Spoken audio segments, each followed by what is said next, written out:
The paralyzed little girl burst into tears, her trembling arms clutching her notebook tightly as she pleaded in despair. "Mom, please, don't tear my school books." But her cold-hearted stepmother yanked it away, ripping each page to shreds with merciless hands. And at that very moment, the door swung open, and the millionaire returned, witnessing everything. Before we begin the story, leave a comment below and tell me which city you are watching from. Let's follow together these heartwarming stories, these touching stories that I want to share with you. Now, let's begin the story. The room on the second floor of the Montoya mansion was so silent you could hear the ticking of the clock with every passing second. On the transparent glass window that looked out onto the rose garden under the streetlights, rows of mathematical formulas stretched on, written in blue ink. Each symbol and number appeared like a secret language, tangled yet beautiful, reflecting the tender but intensely focused face of a 7-year-old girl. Isabella Montoya set her pen down, tilting her head slightly, her lips whispering. "If we switch this variable, see, Mom, it forms a new pattern, no longer stuck." The words slipped out softly, as if she were speaking to someone who was always watching over her. Her mother, whom she had lost when she was far too young to fully grasp the meaning of loss, yet old enough to feel the emptiness. That woman had passed away after years of fighting a cruel heart condition, leaving Isabella not only with a vast void but also with a journal filled with gentle lines of handwriting, as if trying to shelter her daughter, even when she could no longer be there. Her legs lay motionless under the thin blanket draped across her silver wheelchair.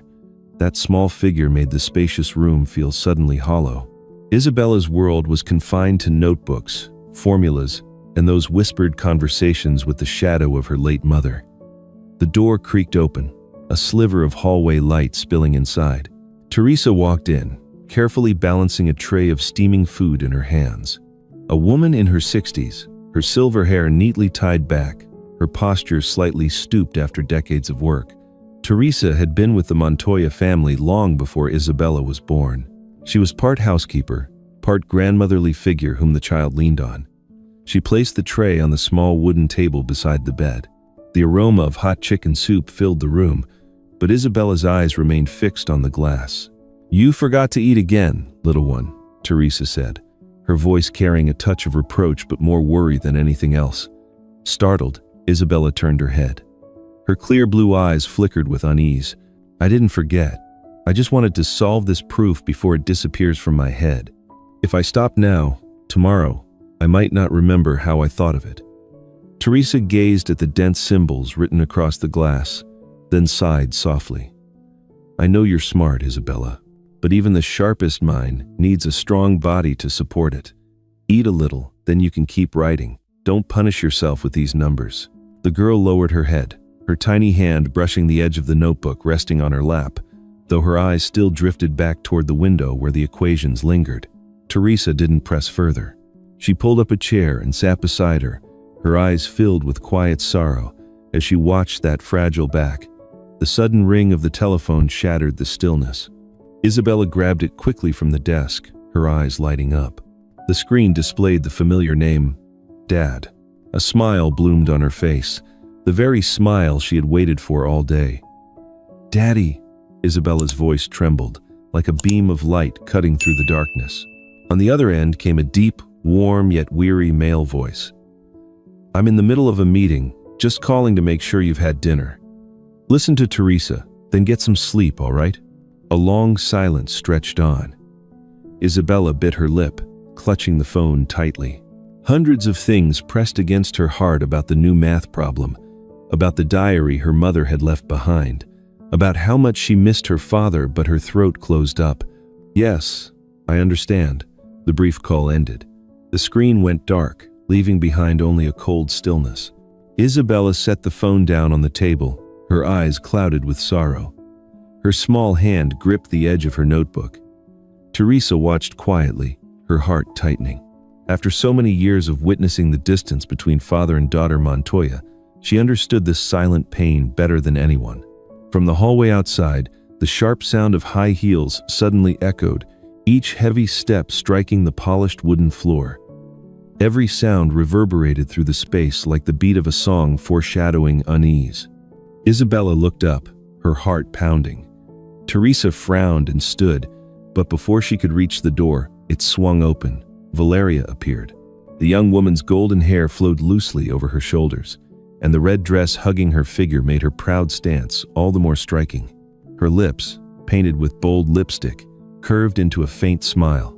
Yet her cold gaze swept across the room, lingering on the glass panel filled with numbers, then slid down to Isabella's face as she sat in her wheelchair. Valeria gave a soft, derisive laugh, her voice sweet but laced with contempt.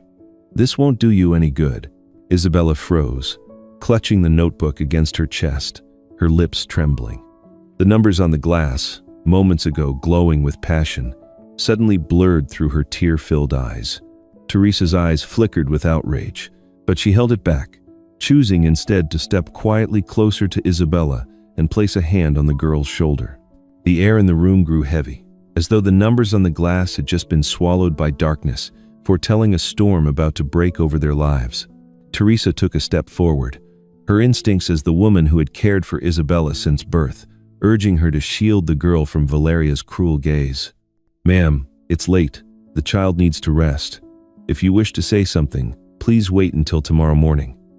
Valeria froze for half a second, then a mocking smile spread across her face. Her blonde hair, falling loosely over her shoulders, swayed as she tilted her head. "Rest? This girl sits in one place all day. What does she have to be tired about? Or are you just pitying her too much?" Teresa did not respond. She simply placed a hand on Isabella's shoulder, gently squeezing, as if to offer comfort. The girl clutched her notebook tightly, her eyes filled with both fear and confusion. Valeria stepped closer, her high heels clicking sharply against the floor. "Listen to me, Teresa. I don't need you interfering with how I discipline this girl. If you open your mouth one more time, you can pack your bags tonight. Go back outside and finish your work. Move." The threat was cold as ice. Teresa pressed her lips tightly together. She bent down and whispered softly in Isabella's ear, "Be careful, my dear." Then she turned and walked out, the door closing behind her, leaving the room swallowed in suffocating tension. The air grew heavy. Isabella clutched her notebook harder, her small hands trembling. Her blue eyes brimmed with tears as she looked up at Valeria. "Please, Mom," she whispered, her voice as fragile as a thread. "Don't touch my notebook." Valeria let out a sharp laugh. "Do you think you're smart? You're just a crippled little girl trying to put on a show.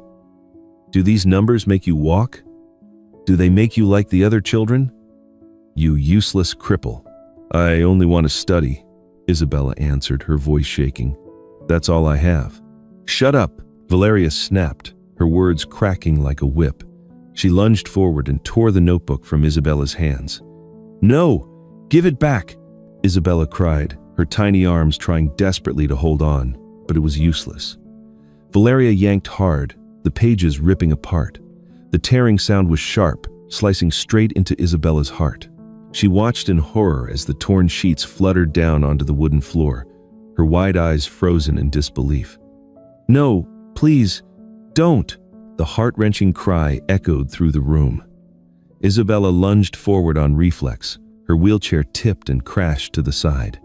Her small body hit the floor, her knees striking with a harsh thud. But she didn't cry out in pain. She didn't care.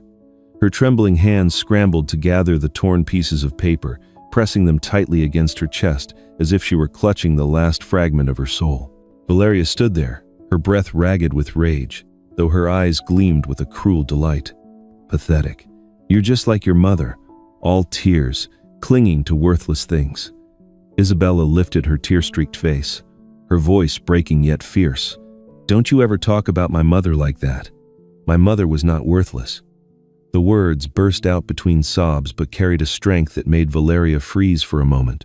Then fury surged again, pushing her to search for something that could wound Isabella even more. Her gaze fell on the pillow at the head of the bed. Sticking out from beneath its edge was a worn little brown notebook. Valeria bent down, snatched it up, and flipped through a few pages, her eyes lit with mockery. "Well, what's this? An old diary? From the dead, perhaps?" Panic shot through Isabella. She pushed herself up with her scraped knees and stumbled toward Valeria. "Please, Mother, don't take that. It was my mother's. It's all I have left."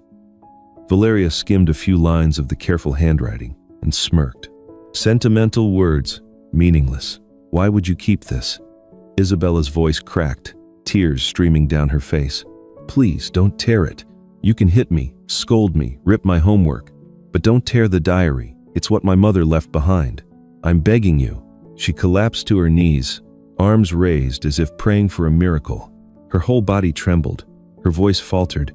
Please, don't take away the only thing I have. Valeria looked down, her cold smile widening. The only thing left? That makes me want to rip it apart right now. Her fingers gripped the edge of a page, pulling sharply, ready to tear. Isabella let out a desperate scream, hurling herself forward to clutch at the hem of Valeria's red dress, her tiny hands squeezing tight in despair. At that very instant, the heavy doors burst open. A gust of wind swept in, carrying the thunderous voice of a man filled with fury. Enough, Valeria. The entire room trembled. Valeria froze, her hands suspended midair. Isabella whipped her head around, her tearful eyes wide with shock. In the doorway stood Alejandro Montoya, his face hardened, his eyes blazing with fire. For a heartbeat, the air turned to stone. Time itself seemed to halt. And in that moment, everything that had been suppressed for so long finally reached its breaking point. The door burst open, a cold gust swept inside, and the torn scraps of paper scattered across the floor flew up into the air. The sound of rustling echoed through the silent room. Isabella lifted her head, her tear-filled eyes wide, while Valeria froze, her hand clutching the diary suspended midair. Alejandro Montoya stood at the threshold, his tall frame casting a shadow across the floor. He was still wearing the gray suit from the evening meeting, his tie loosened, his face marked with weary lines. Yet, in that instant, the exhaustion vanished, replaced by an explosion of fury, his eyes blazing like a fire unleashed. Alejandro was a millionaire in the field of AI technology, a pioneer behind projects that stunned the industry. For years, his name had been tied to groundbreaking products and global partnerships. People called him a cold, calculating mind, fearless yet distant. Since the day his wife died of heart disease, Alejandro had poured himself into his work, leaving a void at home that only grew deeper. Isabella, his paralyzed daughter blessed with extraordinary intelligence, was the most precious treasure he had left, but also the wound he rarely dared to face. He loved her, yet being consumed by his career, he convinced himself that wealth and the care of others could replace his presence. That was why he rushed into marrying Valeria, believing she could provide Isabella the affection he himself had no time to give. Tonight, Alejandro had been scheduled for an important meeting at a hotel with a major partner. When the partner unexpectedly canceled, he intended to stay and rest. But after calling Isabella and hearing her trembling voice on the other end, a sharp pain pierced his chest. His instincts screamed, urging him to return home immediately, without warning. That very decision had led him here, to witness the raw truth he had once been blind enough to ignore. He saw his daughter kneeling on the floor, her small body trembling, her arms wrapped tightly around the torn pieces of paper, her face drenched in tears. In front of her stood Valeria, the wife he had trusted, holding the old diary in her hands. The sight struck Alejandro like a blow, his shock hardening into searing rage. His voice thundered through the room, heavy as rolling thunder. If you dare touch her again, I will never forgive you. Valeria flinched, her trembling hands letting the diary fall to the floor. Her once golden flowing hair was now in disarray, her wide eyes frozen in fear. When did you come back? She stammered, then quickly dropped to her knees, trying to cover her panic with hurried tears. You've misunderstood, Valeria sobbed, her hands clasped together as if in prayer. I only wanted to discipline her. She was disrespectful to me first. I never meant to hurt her. I only wanted her to learn obedience. Alejandro strode forward, picked up the diary, and gently placed it back into Isabella's lap. Kneeling beside his daughter, his hand shook as he brushed her tangled hair. His heart clenched when he saw the bruises on her small knees. Valeria kept pleading, Alejandro, you have to believe me. I only want what's best for her. You can't let a stubborn child get everything she wants. She needs a strict mother figure. Alejandro spun around, his eyes sharp as blades. From his briefcase, he pulled out a stack of papers and flung them to the ground. The cold slap of paper against the floor echoed through the room. Enough. I've been blind for too long. Valeria's gaze dropped, horrified when she realized it was divorce papers. No, this can't be. Isabella still trembled, clutching the diary tightly. Her tear-stained eyes turned to her father, her voice breaking as she whispered, "Daddy, you won't leave me, will you?" Alejandro pulled his daughter into his arms, holding her as if he might lose her again. Pressing his forehead to her hair, his voice cracked. "No, I will never leave you. I'm sorry, Isabella. I was wrong to let you suffer alone." Isabella sobbed, her small shoulders trembling. For the first time in years, she felt her father's embrace truly holding her, a place of safety she could finally lean on. But Valeria refused to give up. Crawling closer, her face streaked with tears, her voice broke. "Alejandro, please listen to me. I love you. I love this family. I can change. We can start over. Please, don't do this." Alejandro placed Isabella back into her wheelchair. Rising tall, his voice rang firm. "I made a mistake bringing you into this home. That mistake ends today. Pack your things and get out of my house." Hearing the commotion, Rosa, the longtime cook, and Jorge, the family's driver, rushed in. They froze at the scene before them. Alejandro didn't hesitate, his command sharp and final. "Take her out." Rosa and Jorge exchanged a look, then stepped forward. Whatever respect they once had for the young mistress was gone. Valeria struggled, screaming, "Don't throw me out. Alejandro, you'll regret this. You owe me. You can't abandon me like this." Her shrieks echoed through the hallway as they dragged her toward the grand staircase. Her high heels clattered against the marble, her red dress sweeping across the cold stone floor. Isabella gripped her father's hand, her eyes still wet. She whispered, "Daddy, I'm scared." Alejandro bent down, tightening his hold on her small hand. "You don't have to be afraid anymore. I'm here now." The heavy front doors closed with a final thud, yet Valeria still thrashed, her eyes flashing with hatred. Her voice rose, venomous. "You'll both regret this. I swear it." The door slammed shut, its echo as heavy as a curse. The vast house fell silent. In that silence remained only Alejandro's ragged breathing and Isabella's trembling heartbeat, father and daughter clinging to each other amid the pain and the truth that had finally come to light. That night, after being dragged out of the mansion, Valeria sat alone in a mid-range hotel room in the center of the city. Her red dress was wrinkled, her makeup smeared by tears and rage. She stared at the large mirror hanging on the wall. In the reflection, she no longer saw the confident, alluring woman from the gala, but a pitiful figure cast out of the house of power. Valeria bit her lip until blood appeared. She whispered to herself, her voice hissing through clenched teeth, "No one has the right to humiliate me like that. Alejandro, you will pay. And that girl, she won't find peace either." All night, Valeria could not close her eyes. The yellow light in the room cast her staggering shadow, her mind boiling with dark thoughts. But Valeria knew that to bring down a man like Alejandro Montoya, she could not act alone. The following evening, the city lit up.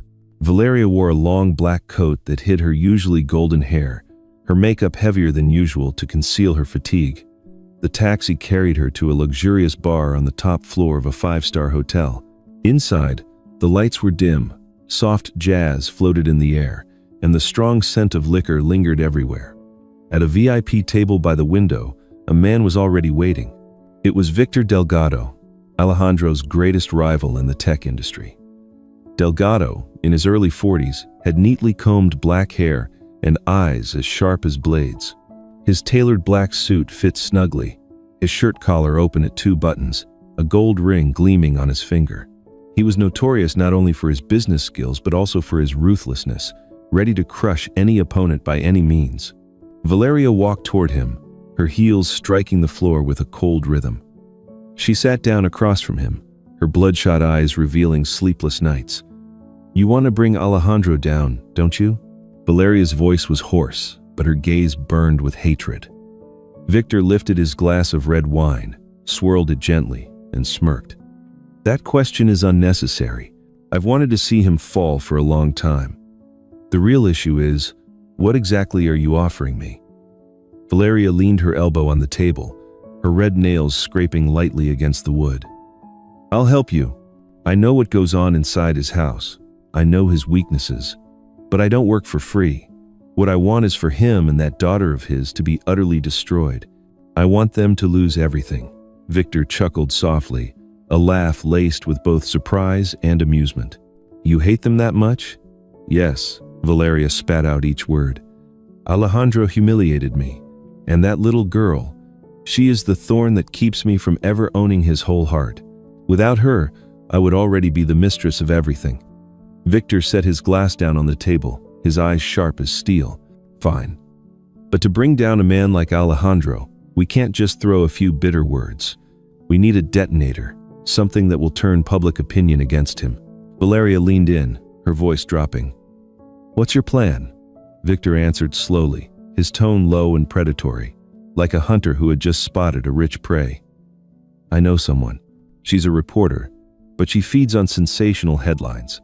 Her name is Camila Torres. She'll do anything to get attention. As long as there's a tragic enough story, Camila will turn it into a media storm. Valeria curled her lips into a mocking smile. Perfect. I'll give her the details the public craves. Alejandro is the cold-hearted man, his disabled daughter abandoned. Imagine who would take his side after reading that. Victor raised his glass, a glint flashing in his eyes. An irresistible deal. If you want to destroy him, from now on we're in the same boat. The two glasses clinked together, the crystalline sound echoing in the dim light, as if a pact had just been sealed with wine and hatred. While Valeria and Victor sealed their alliance in the shadows, at the Montoya estate, Isabella still could not escape the nightmare of the previous night. The little girl sat on her bed, clutching her worn diary tightly against her chest. Her face was still marked with red swellings from crying too much. Teresa sat beside her, carefully dressing the scrapes on her tiny knees. Isabella's voice was hoarse from exhaustion. I begged her, but she still wanted to tear everything I had. I'm afraid I won't be able to keep anything that belonged to my mom. Teresa stopped, pulling the child into a firm embrace. Listen to me, Isabella. You are no longer alone. You have me. You have your father. You don't have to be afraid anymore. Isabella rubbed her eyes, looking at Teresa with confusion. But if Dad goes away on business again, if I'm left alone, what am I supposed to do? Teresa stroked her hair, her voice firm. Your father saw everything. He will not turn his back again. Trust me. The door opened slightly. Alejandro stood outside, his hand gripping the frame. He remained silent, his eyes bloodshot from sleeplessness. He had heard every word his daughter said, and it felt as though someone was crushing his heart in their fist. Never had he felt so ashamed of himself. A man who had everything, yet left his little girl trembling in fear. He quietly turned away, not entering, only whispering to himself, "This time, I will not leave her alone again." The next morning, the city awoke to a new day. But for Alejandro and Isabella, a new storm had begun. On the newsstands, the tabloids were laid out in stacks.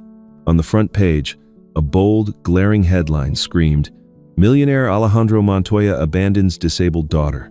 Beneath it was a photograph of Isabella sitting alone in her wheelchair, her face sorrowful, clearly snapped from afar without her knowing. The article was long, filled with fabrications, accusing Alejandro of being a cruel father, selfish, obsessed only with work and money.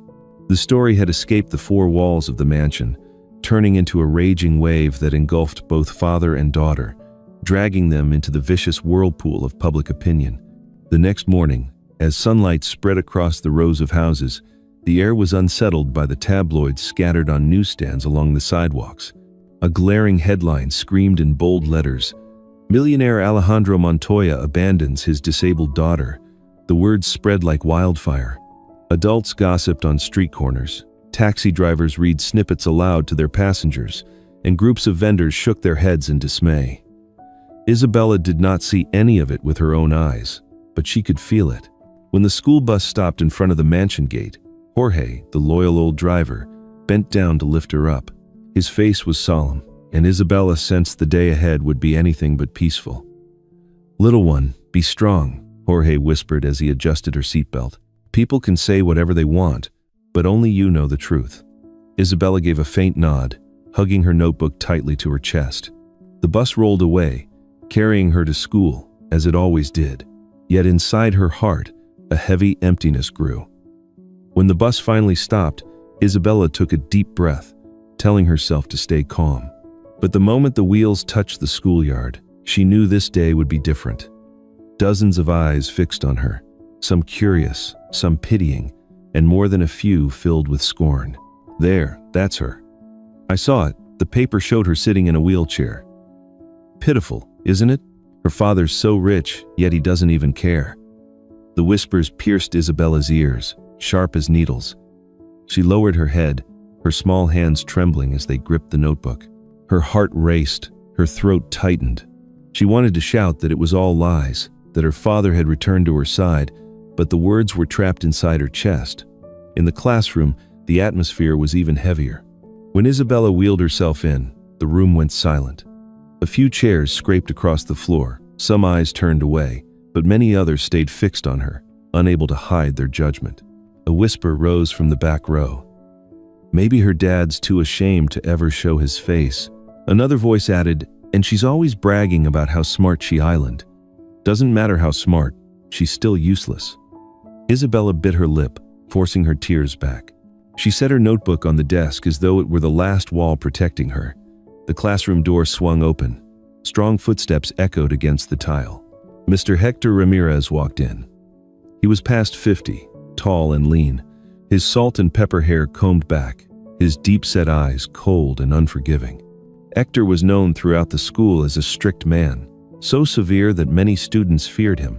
To him, discipline was absolute, and in his mind, there was no place for weakness or difference. Placing his briefcase on the desk, Hector's eyes swept across the room. When his gaze landed on Isabella, the corner of his mouth curled into a faint, mocking smile. Folding his arms, he spoke in a steady voice, each word carrying a sharp edge of disdain. "You all must have read the newspaper this morning. They never lie. What can a disabled child do except bring shame to her family?" The room seemed to freeze. A few students looked at each other, some snickered, while others lowered their heads in embarrassment. Isabella sat motionless. Her small hands trembled beneath the desk, fingernails digging into the edge of her notebook. She wanted to protest, to say she was not useless, but fear tightened her throat. A small sound broke the silence. Isabella's pen slipped from her hand, rolling across the floor until it stopped at the leg of the desk beside her. A quick hand reached down and picked it up. It was Mateo Rivera, a 10-year-old boy with messy black hair and bright brown eyes. His family was ordinary, his father an office clerk and his mother a seamstress, but Mateo was well known in class for his honesty and rare kindness. He placed the pen gently back on Isabella's desk and whispered just loud enough for her to hear, "Don't listen to them. I believe in you." Isabella lifted her head, her eyes shimmering with emotion. A small, trembling yet genuine smile spread across her lips. In that instant, the bleak world around her seemed to spark with a faint light. Hector tapped his ruler sharply against the chalkboard, cutting through the moment. He began to write out a long equation, the numbers twisting like a maze. When he finished, he turned back, fixing his gaze directly on Isabella, his tone drawn out and mocking. "Can anyone in this class solve this problem? Or should we wait until the genius in the wheelchair gives it a try?" Laughter erupted from several corners of the classroom. The air filled with ridicule, a heavy wave of derision. Isabella gripped her pen tightly, her heart pounding. She raised her head, eyes blazing, and her voice rang out with steady determination, clear enough to bring the entire class to silence. "You'll see, sir." Isabella's firm words silenced the entire classroom. No one dared laugh out loud anymore, but in many students' eyes, doubt lingered, mixed with a spark of curious excitement. Hector Ramirez narrowed his eyes slightly. He tapped the piece of chalk against the desk, then began writing more complex formulas on the board, deliberately stretching out an already difficult math problem. That was his usual tactic, making things harder so that any student bold enough to challenge him would end up exposing their helplessness. When he finished writing, Hector put the chalk down and crossed his arms over his chest. His voice was dry and bitter. Fine. If you are so confident, show the entire class. Let's see what the so-called wheelchair geniuses can really do besides talking tough. A few chuckles echoed from the back of the room, but they quickly died down under the weight of the others' curious stares. Isabella bit her lip, her small hands trembling, but her eyes shone brightly. She raised her hand and spoke softly. "Sir, may I solve it?" Hector lifted his chin, his tone heavy. "Go ahead. Just don't complain if you end up humiliating yourself." Mateo, sitting at the next desk, leaned forward and whispered, "You can do it. I believe in you." Isabella gripped the side of her wheelchair and began pushing the wheels forward. The creaking sound echoed through the classroom, stretching the tension even further. Every inch toward the board was a challenge. When she finally reached it, Isabella raised her hand, her fingers trembling as they grasped the piece of white chalk. The entire class held its breath. She wrote the first lines, slow but steady. "First, I will move this variable to the other side to balance the equation." Her voice rang out, clear and even. At first, a few students looked uninterested, but after only a few lines, their expressions began to change. Isabella's steps of reasoning were different, breaking away from the usual path, opening a creative and unexpected direction. She wasn't just solving the problem. She was turning it into a clear, logical journey where every step made sense. Hector furrowed his brow and moved closer to the board. He followed each symbol carefully, searching for a flaw. But the more he looked, the more undeniable the logic appeared in her work. A student in the front row whispered, "I never thought of solving it that way." The one sitting next to him nodded, eyes widening. "It's really smart, not like any method we've learned." Mateo clenched his fists, almost ready to shout with pride. Isabella kept writing, sweat beading on her forehead, but her voice was steady. When she reached the final step, she turned back to the class and said softly, "This is the final result. That's all I have." The classroom fell silent for a few seconds, then suddenly erupted in applause. Mateo was the first to clap, then others joined in, the sound spreading across the room. The heavy air that had hung over them shattered, replaced by surprise and admiration. Isabella sat back down, her heart still pounding. She looked around and noticed a few classmates smiling at her instead of mocking her. Her eyes welled up, but this time it wasn't from pain. It was from a fragile sense of pride she had just reclaimed. Hector Ramirez stood frozen. He bit his lip, his hands tightening behind his back. On his stern face flickered a trace of unease. He wanted to object, to point out a flaw, but he couldn't. Isabella's solution was too clear, too logical. Just as it seemed the mood of the room was shifting toward Isabella, a familiar sound rang out. The ping of an incoming message from a student's phone, then another. And soon a chorus of alerts buzzed through the classroom. One quick-handed boy unlocked his phone, his eyes widening as he read aloud. "Breaking news. Alejandro Montoya, founder of Montoya AI, is under investigation for neglecting his disabled daughter." The words exploded in the room like a bomb. The class broke into a storm of whispers. "Is that true? Her dad's really like that?" No wonder the news said it. People in AI live with machines and forget their own kids. Poor girl, but it's scary too. If her dad's really under investigation, then... Isabella froze in place. The pride that had just begun to bloom inside her was drowned under a fresh wave of rumor. Her small hands gripped the pen so tightly her knuckles turned white. Mateo turned to her, his eyes burning with anger. "Don't listen to them. You know the truth." Isabella bit her lip, tears streaming down her cheeks. She wanted to believe Mateo's words, but the storm outside was too fierce. Once again, all eyes seemed to fall on her, not with admiration now, but with doubt, even pity. At the back of the room, Hector allowed himself a faint smirk, his eyes glinting with a strange satisfaction. He said nothing, but his silence weighed heavier than any insult. Isabella sat still, her heart struggling against the weight. She knew the road to proving her worth would be long and full of obstacles. Yet in her bright eyes, that tiny flame refused to die. Night fell over the Montoya mansion with an unusual stillness. The wind swept through the trees in the garden, carrying a chilling undertone. Alejandro sat alone in his study, a room long filled with reports, contracts, and computer screens flashing complex AI models. But tonight, all of that was left untouched. In front of him lay an old journal. The leather cover was worn, and many pages had been torn apart in Valeria's fits of anger. Alejandro had spent hours patiently piecing the fragments back together, his hands once steady in signing million-dollar contracts now trembling as they touched the delicate handwriting of his wife. He turned a page, his eyes pausing on a passage written in purple ink, the script soft and graceful. "Never let our daughter feel like she's alone." Alejandro's breath caught. He pressed his hand over the words, his vision blurring. Memories flooded back. The day Isabella was born, that tiny hand gripping his finger. The day his wife lay in a hospital bed, her weak smile entrusting him with their daughter's future. And yet he had done the opposite. He had let his work, the AI laboratories, the outside world steal him away from his child's life. Alejandro closed the journal and lowered his forehead onto the desk. His voice came out hoarse, like a confession. "I was wrong. Isabella, your father was wrong." The desk lamp cast its glow over his weary face, exposing the rare vulnerability of a man who was always seen as unbreakable.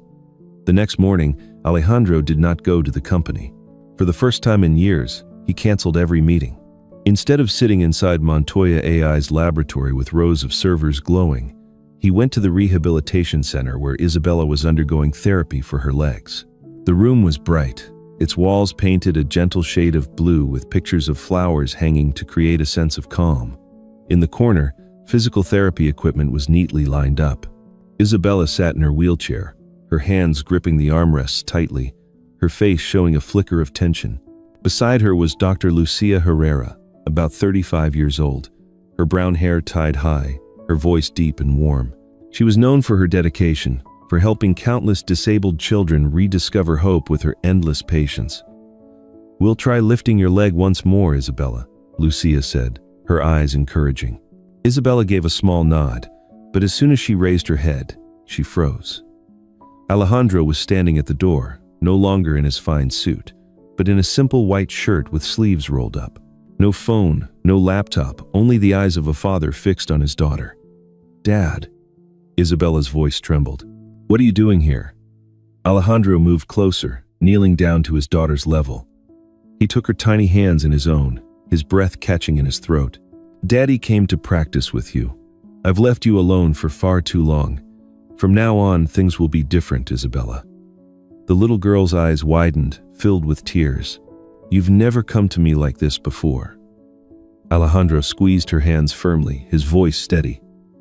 "I promise, I won't abandon you again. For all the days I've missed, I will make it up with every day that's left." Lucia, who had been watching, smiled softly. She placed her hand on Alejandro's shoulder. "If that's the case, Mr. Montoya, stand behind your daughter. Today, you'll be her support." The session began. Lucia instructed, "Isabella, try to lift your right leg slowly. Mr. Montoya, hold her back so she doesn't lose her balance." Alejandro wrapped his arms gently around the small frame. Isabella bit her lip, her forehead tightening with pain. He leaned close, whispering, "Come on, I'm right here. Just a little bit is enough." Her stiff legs trembled, then shifted a few centimeters. Isabella gasped for breath, sweat breaking across her skin. But when she looked up and saw her father's hand gripping hers, courage surged again. "Very good," Lucia encouraged. "Now lean to the left, your father will hold you." Isabella followed, nearly falling, but Alejandro caught her in time. He pressed his cheek against her sweat-damp hair, whispering, "I won't let you fall." The practice lasted almost an hour. Isabella was exhausted, but her eyes shone brighter than ever. Resting against her father's chest, she panted heavily, yet her smile remained. "I never thought you would be here, with me, like today." Alejandro held her tightly, his eyes red with emotion. "I'm sorry, but from now on, I will never leave you again." Lucia watched, deeply moved. She had seen many busy parents, but rarely anyone willing to humble themselves and start over. Perhaps it was that diary that had opened a new path for Alejandro. As father and daughter held hands, The television in the room clicked on by its timer. A news anchor appeared, voice clear and firm. Breaking news: Montoya Group, the leading AI corporation founded by millionaire Alejandro Montoya, is facing the risk of bankruptcy. A series of lawsuits and accusations of neglecting social responsibility have caused its stock price to plummet without control. Isabella stared at the screen, stunned, her eyes wide.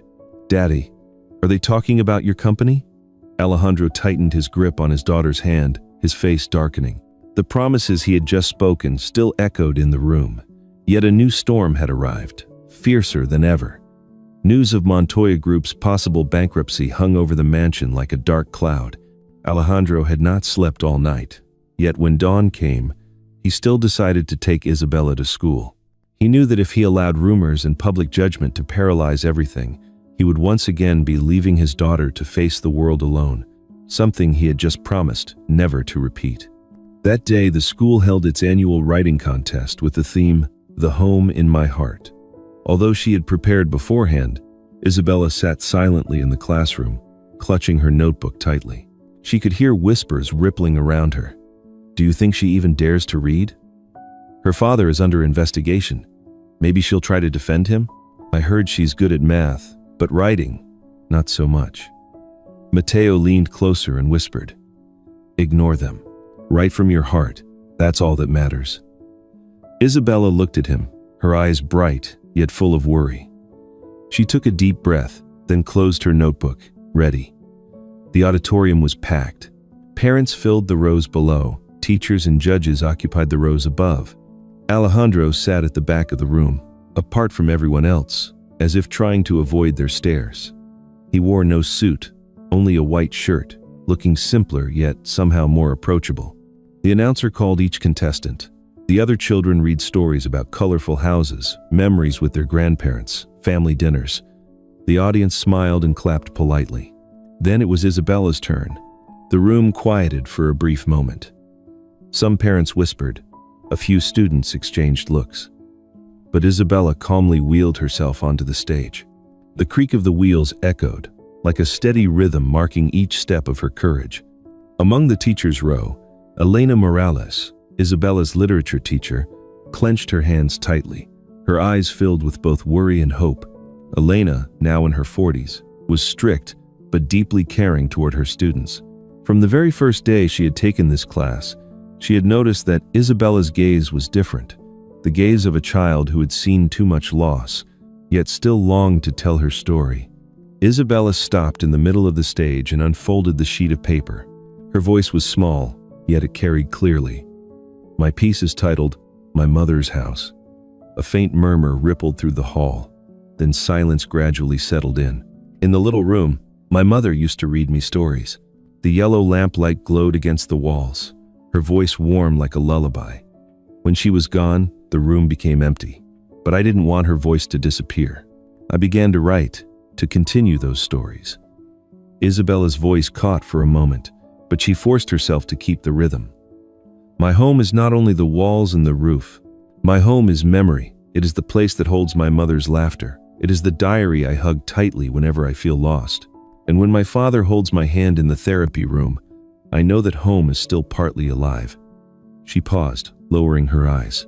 Alejandro sat at the back of the hall, his hands clenched so tight they had turned white. He did not blink, as if afraid to miss a single word. "One day I hope my home will once again have laughter, and the pages will no longer be soaked with tears. Because I believe that home does not only belong to my mother, but also to me and my father." The hall was utterly still. A few parents' tears rolled down their cheeks. Mateo, sitting in the front row, eyes shimmering, squeezed Isabella's wrist as if to give her strength. Miss Elena suddenly stood up, unable to contain herself, walked onto the stage, and embraced Isabella. Her voice broke as she said, "You have shown us that a true home is built with love. Thank you." Applause erupted, at first scattered, then swelling into a wave. Some people stood and bowed in respect for the little girl's courage. Isabella bowed, a trembling smile on her lips. For the first time, she no longer felt like a pitied shadow, but someone who could reach another person's heart. Alejandro sat still, his eyes blurred with tears. He He had never imagined his daughter carried within her such strength. What he could not achieve with money or technology, the little girl had accomplished with intelligence and love. While at school, Isabella's essay spread like a flame that lit up hearts. Elsewhere, darkness continued to feed hatred. In a sealed office, with only dim yellow light and thick smoke in the air, Victor Delgado slammed the newspaper onto the desk. The headline was bold: "Montoya Girl's Essay Stuns the Audience into Silence." Victor ground his teeth, his voice bitter and harsh. "If the public begins to pity her, then we have to finish this with a legal blow." His eyes gleamed, his fingers crushing the cigarette until it snapped. The darkness of the room grew dense, foretelling a storm that was about to break. The essay mother's house after the competition did not remain confined within the school auditorium. One moved parent had recorded Isabella's reading and uploaded it to Facebook. Within just a few days, the video had been shared thousands of times, spreading even onto TikTok with comments overflowing with emotion. People spoke of little Montoya, not with pity, but with admiration. Yet at the same time, another counterattack was being prepared. Victor Delgado, after seeing public opinion gradually lean toward Isabella, pushed dissatisfied lawyers and shareholders to file a lawsuit against Alejandro. The accusations focused sharply on the image of a negligent father who abandoned his disabled daughter. The trial became a public event, drawing hundreds of reporters. That morning, the car carrying the Montoya father and daughter stopped in front of the central courthouse. A crowd of journalists pushed and jostled, camera flashes firing non-stop. Alejandro stepped out, dressed in a dark suit, yet his eyes remained calm. He looked down at Isabella, sitting in her wheelchair, then gently tightened his grip on her hand. "We will walk in together, my dear." Isabella gave a slight nod, her eyes shining with determination. Accompanying them was attorney Antonio Salgado, a man in his 50s, tall, with salt and pepper hair, known for his resolve in major lawsuits. He glanced around at the crowd, then spoke quietly. "Do not let those cameras distract us. We are here to tell the truth." The courtroom was vast, with high ceilings and cold white light.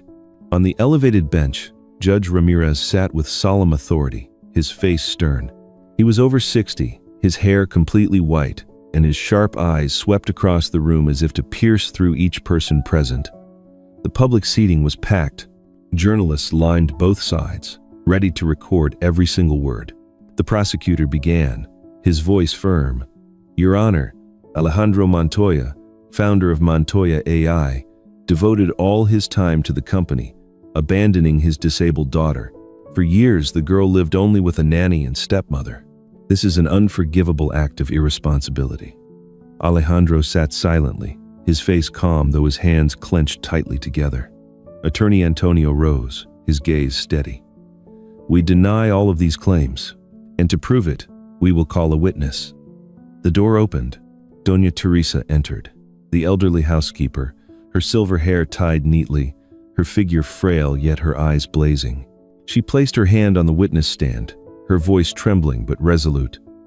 "I did not see it directly, because at that moment I had been ordered outside. But I stood at the door and heard very clearly Isabella crying, begging. The girl said, 'Please, Mom, don't tear up my school books.' The sound of pages being ripped echoed again and again, and right after that I heard the crash of the wheelchair hitting the floor and the child's sobbing screams. I have kept silent for too long out of fear of losing my job, but today I cannot remain silent any longer." The entire courtroom buzzed. A few reporters typed frantically, recording every word. Next, Rosa, the cook, was called. She wiped her hands on her apron, her eyes resolute. I have seen Valeria throw food into the little girl's face many times, then laugh mockingly. I cannot forget the pitiful look in that child's eyes.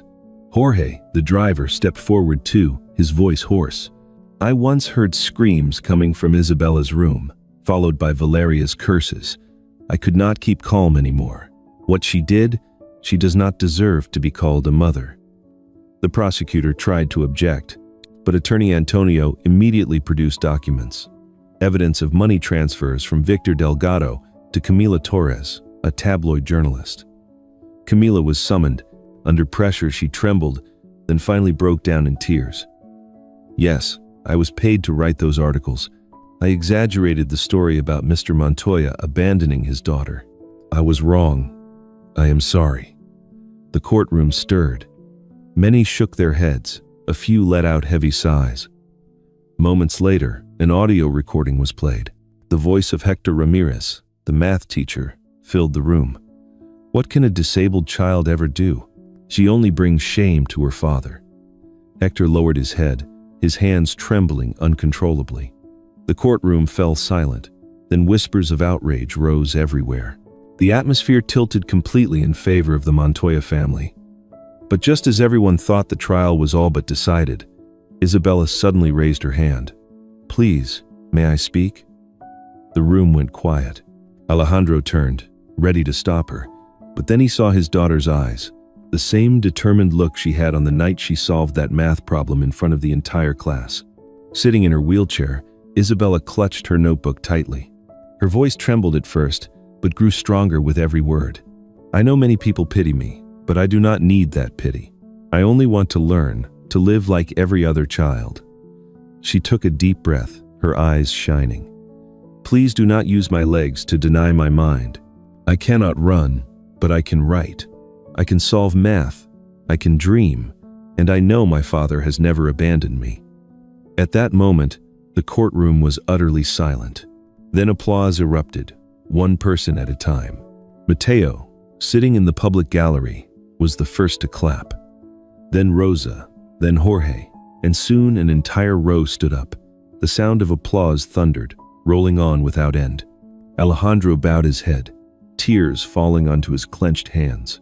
For the first time, he no longer saw his daughter as just a child to be protected, but as a small yet unbreakable warrior. Judge Ramirez banged his gavel, his commanding voice filling the courtroom. "Order! The court is adjourned. The verdict will be announced tomorrow." The gavel struck the wood like a tense bell suspended over everyone. That morning the city sky was clear and blue, but the atmosphere outside the central courthouse was unusually heavy. People had gathered since dawn, reporters pushed forward, and the constant flashes of cameras lit up the air. Everyone was waiting for a verdict that would finally close the long, tense days, where honor and truth would be decided. Alejandro Montoya stepped out of the black car, dressed in a dark suit that did little to hide his exhaustion. Beside him, Isabella sat in her wheelchair, her hair neatly tied back, her eyes bright yet calm. He bent down, placed his hand on his daughter's shoulder, and whispered, "Today everything will come to an end, my girl." Isabella nodded softly. "I trust you, Dad." Walking with them was attorney Antonio Salgado, a tall, lean man with salt and pepper hair and a stern expression. He cleared his throat lightly, scanned the crowd of reporters with sharp eyes, then spoke in a low tone. "Don't let them distract us. All we need is the truth." The three of them entered the courthouse. The noise outside slowly faded away, giving space to the tense air that filled the courtroom. In the large chamber, every gaze turned to the raised bench where Judge Ramirez sat. He was a man in his 60s, with white hair and piercing eyes that seemed to uncover every hidden corner. At his side stood Chief Prosecutor Martinez, around 40 years old, known for his commanding voice and reputation as a sharp, relentless adversary. Valeria sat in the defendant's row. The elegant dresses she once flaunted had been replaced with a gray prison uniform, her face pale, her eyes shadowed with fear. Next to her, Victor Delgado tried to maintain a calm facade, his arms crossed, though the hand resting on his thigh trembled slightly. When the judge's gavel struck, the room fell into silence. Martinez rose, his voice ringing out across the chamber. "After reviewing all the evidence, witness testimony, and the results of the investigation, the court hereby delivers the following verdict." The air grew thick. Every breath from the public seemed to hang in suspense. The defendants, Valeria Torres and Victor Delgado, for committing slander and deliberately fabricating false stories in order to destroy personal honor and damage corporate reputation, are hereby sentenced to prison along with financial penalties for emotional and economic damages. A wave of murmurs immediately spread across the courtroom. Valeria broke into tears, rushing forward with a shrill cry. "No, I didn't do it alone. I was forced." But no one responded. Her sobs were swallowed by the stern atmosphere of the chamber. Victor only clenched his jaw, his eyes darkening. Martinez paused briefly, then continued. The defendant, Camila Torres, for accepting money to publish false reports, is officially stripped of her journalism license and prohibited from working in the media field for 10 years. Camila collapsed forward, both hands covering her face. Her muffled sobs echoed through the room, saturated with despair. As for Mr. Hector Ramirez, Martinez looked directly at the teacher seated in the witness section.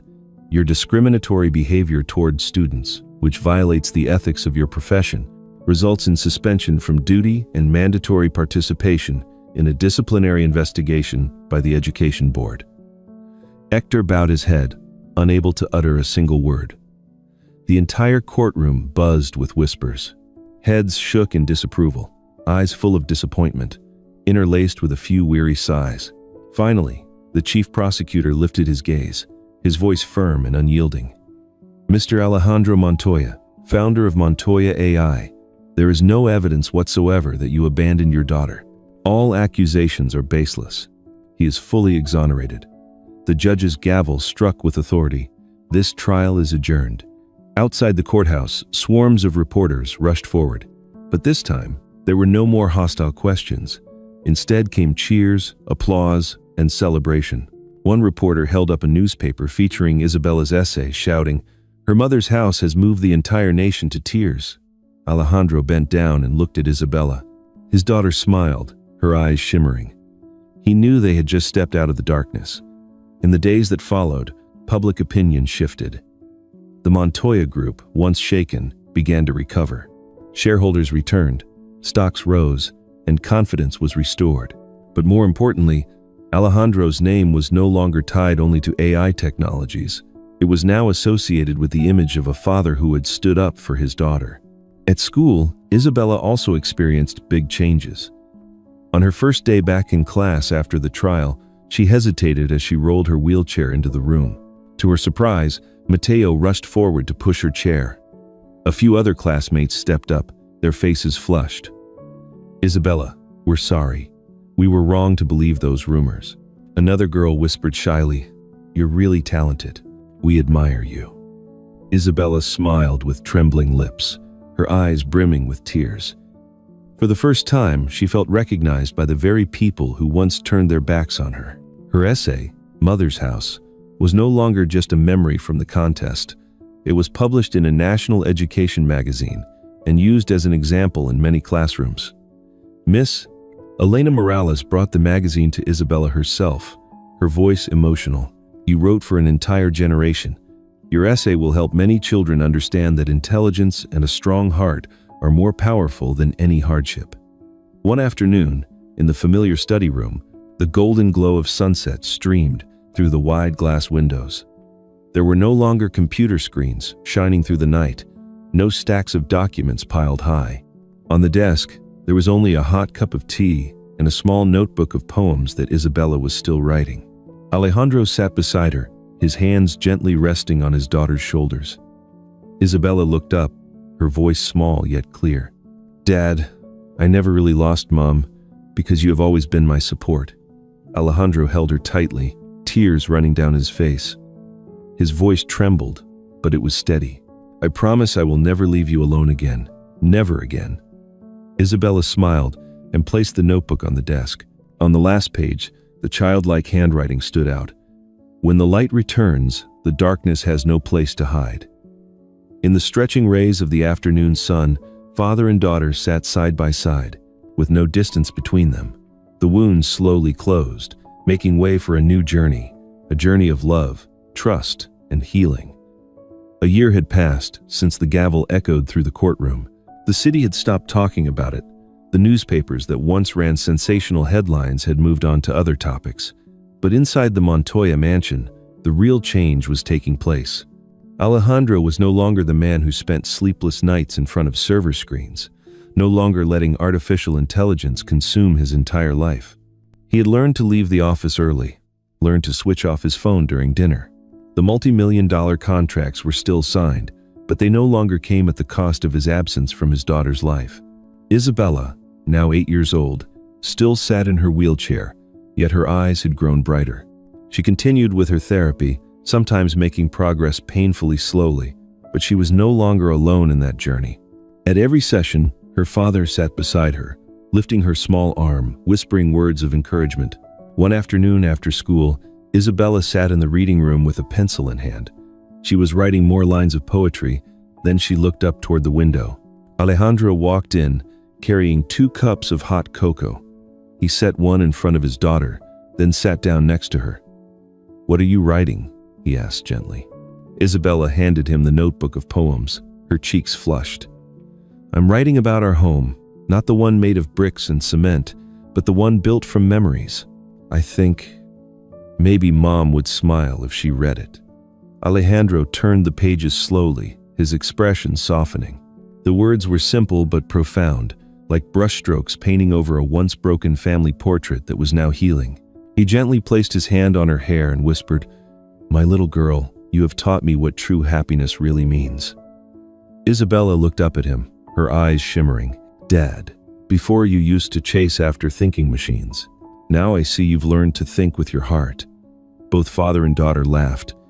Their laughter rang out in the room that had once felt heavy, now light and free, like a spring melody. Outside, the late afternoon sun stretched across the lawn. A puppy, the birthday gift Alejandro had given Isabella, ran circles around her wheelchair, barking as if eager to join in the joy. Isabella picked the puppy up, pressed her cheek against its soft fur, then looked at her father and said softly, "I don't need legs to know I can go far. All I need is you by my side, and this home." Alejandro wrapped his arms around his daughter. He knew the scars of the past would not vanish, but now they were no longer chains. They had become proof of a healing journey where a tech millionaire and his brilliant daughter had found their way back to each other, not in the shadows, but in the light of love. Dear friends, today's story comes to a close with a simple yet powerful message. In life, the wicked will always face consequences, while those who live with love, patience, and integrity will surely receive the reward they deserve. Valeria and her accomplices were ultimately punished by the law, while Isabella and her father found their bond in peace once again. This was not only a victory of justice, but also a triumph of compassion, faith, and the strength to carry on. My dear friends, as we follow these heartwarming stories, these touching stories, I believe each of us sees a reflection of ourselves somewhere in them. Perhaps it is in Isabella's strength, or in Alejandro's timely remorse and change. But what about you? If you were in this situation, would you have the courage to speak up for the truth like Isabella did? I also want to take a moment to ask about you. Have you been doing well lately?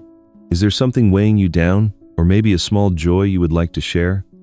Don't hesitate to leave a comment. I would love to hear from you. Thank you for being with Story 4 Heart. I hope that each time we meet through these stories, your heart will be warmed a little more.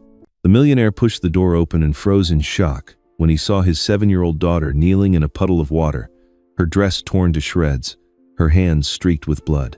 That moment tore apart the facade of the luxurious house, exposing a horrifying truth of heartless threats and a ruthless scheme to seize the family's fortune, coming from within their very own bloodline. Who had turned this home into a living hell, imprisoning an innocent child? If you love heartwarming stories, touching tales about family, justice, and healing, this story will reach the deepest place in your heart. Follow the journey of a child stepping out of the shadows and a father learning how to be a father again, to see that good people deserve to be rewarded and the wicked are bound to pay the price. The sound of a wet rag scrubbing hard against the tiled floor echoed through the vast mansion, the dripping of water mixed with the labored breathing of a child. Emily, 7 years old, knelt on the floor, her old pink and blue dress worn thin and stained, soaked with patches of water. Her tiny hands were red and raw, the fingertips bleeding, yet she still clutched the faded rag tightly. Above her stood Margaret, arms folded. She was 28, tall, with short wavy black hair, a string of pearls around her neck that once belonged to Sarah, Emily's late mother, who had died not long ago of leukemia. The tight red dress hugged her figure, catching the soft light that filtered in through the window. But the voice that came out was cold, sharp as a blade. "Get down and scrub it clean." "In that puddle over there too. Don't make me repeat myself, useless child." Emily gasped for air, her shoulders trembling. In a faint voice she whispered, "Please, let me rest for just a moment. My hands hurt so much. I can't keep scrubbing." Margaret leaned forward, lifted the remaining bucket of water, and flung it across the floor. The splash soaked into the little girl's knees where she knelt. "If you're tired, that means you need to scrub harder. And if you dare whisper a word of this to your father, I will throw your mother's ashes out of this house." Emily bit down on her lip. Her eyes turned red, tears brimming but never falling into a cry. Her mother's name pierced her like a knife, forcing her to bow her head and drag the rag across the wet floor again. Suddenly, the front wooden door swung open. The sharp sound of Italian leather shoes striking the floor rang out. Daniel Mitchell, the master of the mansion, had returned earlier than usual. He still wore his dark gray Armani suit, his tie loosened, the gleam of a Patek Philippe watch catching the light. He was a well-known tech millionaire, often featured in financial papers like Forbes and the Wall Street Journal. But since the day his wife died, wealth had brought him no joy. The sight before him made Daniel freeze. His daughter knelt in the middle of a puddle, her dress filthy, while Margaret stood tall, red heels sparkling beside her. Daniel strode in, his voice heavy with anger. "What is going on here?" Margaret turned at once, a smile flashing on her lips in a split second. Her tone softened, as if nothing about the scene was wrong. "Darling, the child spilled water. I only wanted her to learn neatness. Children need to be taught discipline through small things." Daniel's eyes fixed on Margaret, then dropped to Emily. The little girl lifted her face, her eyes pleading, her lips trembling but silent. In that gaze, Daniel saw her fear, and he saw Sarah's reflection, so vivid it made his heart clench painfully. He stepped closer, bending down to lift Emily, but when his hand touched her shoulder, he froze. A familiar sensation rushed back, the image of his late wife, Sarah, sitting by the piano, her golden hair falling softly, her radiant smile as she taught Emily the very first notes. He remembered Sarah sitting on the hospital bed, her frail hand gripping his, whispering, "Promise me, no matter what happens, don't ever leave her alone." But that promise, Daniel had failed to keep. Sarah's death from leukemia had pulled him into an abyss. In the months that followed, he buried himself in work, in parties, in multi-million-dollar deals as a way to escape. Looking at Emily, he saw only the pain of losing Sarah, never the joy. That was why he had let the distance grow. And now, standing before this scene, he still couldn't find the strength to break it. Daniel stepped back, leaning against the leather chair nearby. His voice sank low. "All right, Emily, get up." Margaret approached, placing a hand on her husband's shoulder, smiling gently. "You see, the girl needs a bit of strictness to grow up. I always want what's best for her." Daniel stayed silent, but his heart felt as if it were being crushed. His eyes dropped to the tattered pink and blue dress, the very one he had once bought from Ralph Lauren for Emily's 4th birthday. Now it was stained, faded, stripped of the brightness it once carried. He sighed and turned away. But just then, his gaze landed on the cleaning rag. A red stain spread across the dirty gray. He looked back at his daughter's small hand, her swollen fingers raw and bleeding. Daniel clenched his fists. His whole body trembled with anger and regret. But then, he loosened again, retreating another step. The shadow of exhaustion and emptiness that had haunted him for so long dragged him down once more. Inside him, a heavy darkness swelled, like a storm waiting to break. Daniel bent down and picked the rag up from the tiled floor. The red stain had seeped deep, clinging cold to his hand like an accusation. He placed the rag into the bucket, then took Emily's small hand and washed it under the warm water of the bathroom sink near the kitchen. The little girl flinched slightly but did not cry. She only whispered softly, "I'm fine." Daniel looked at the bleeding scrape, took a Band-Aid from the drawer, and wrapped it carefully. He wanted to ask many things, but his throat was tight. At last, he only said, "Go rest in your room. I'll check on you tonight." Emily nodded and stepped back into the dark hallway. Margaret walked over, placing her hand on Daniel's shoulder, her voice sweet as honey. "You've worked hard all day. Let me handle the rest." He removed her hand without a word. The faint sound of Daniel's shoes echoed along the wooden hallway. He climbed the stairs and stopped in front of the door that had been locked since Sarah's death. The key still lay in the desk drawer, untouched for months. That night, he did not sleep. He opened the drawer, took the key, and returned to the door. The lock gave way with a soft click. Sarah's room opened with a thread-thin snap. The old air filled his lungs at once, carrying the faint perfume she used to wear. Daniel did not turn on all the lights. He left only a small yellow lamp in the corner, enough to see her favorite shawl hanging on the back of a chair and the silver frame sitting on the vanity. He touched the frame, a fine layer of dust clinging to his fingertips. Daniel pulled open the nightstand drawer. A thin envelope slid off the edge, falling to rest at the tip of his shoe. On the front was Sarah's gentle handwriting, "To Daniel." He sat down on the edge of the bed and opened the envelope with trembling fingers. The paper quivered with his breathing, the slanted script like a whisper not yet gone. "If I am no longer here, please protect Emily. Do not place your trust in the wrong hands. Our daughter's eyes will tell you the truth." He read slowly, as if touching an old stitch. The memories did not come like a replayed film, but in clear fragments. The years of infertility, the endless appointments, each failed pregnancy test leaving Sarah thinner. Daniel loved his wife so much he wished he could carry the exhaustion for her, yet all he could do was sit beside her, hold her hand, and count the days. Then the miracle came, a pregnancy fragile as a thread.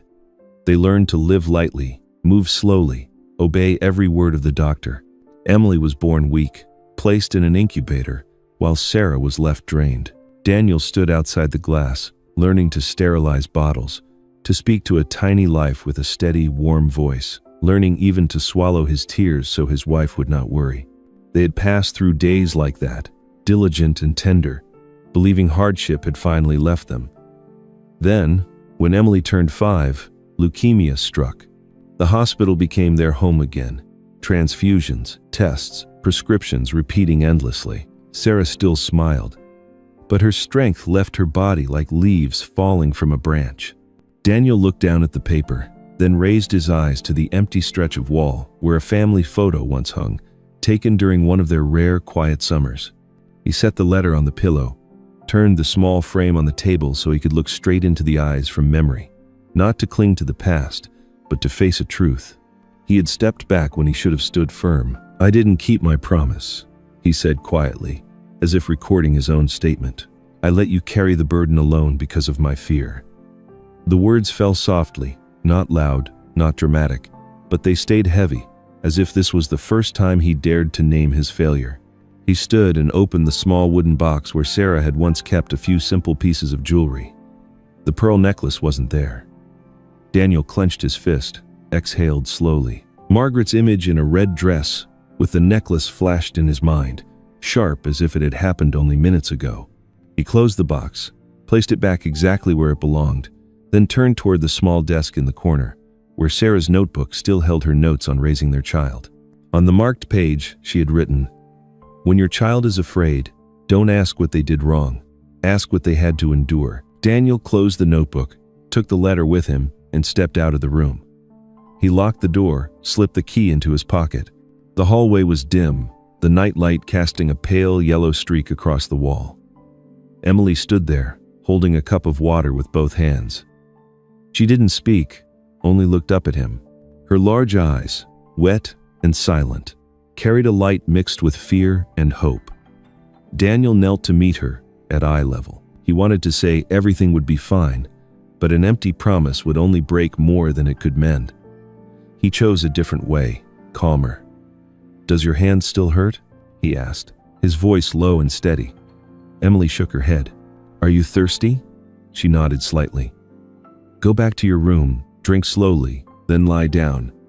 I'll sit out here for a while." Emily looked at him for another second, searching his eyes for something unspoken, then turned away, clutching her cup, walking slowly toward her room. Daniel stood, leaned back against the wall. The letter in his coat pocket seemed to burn.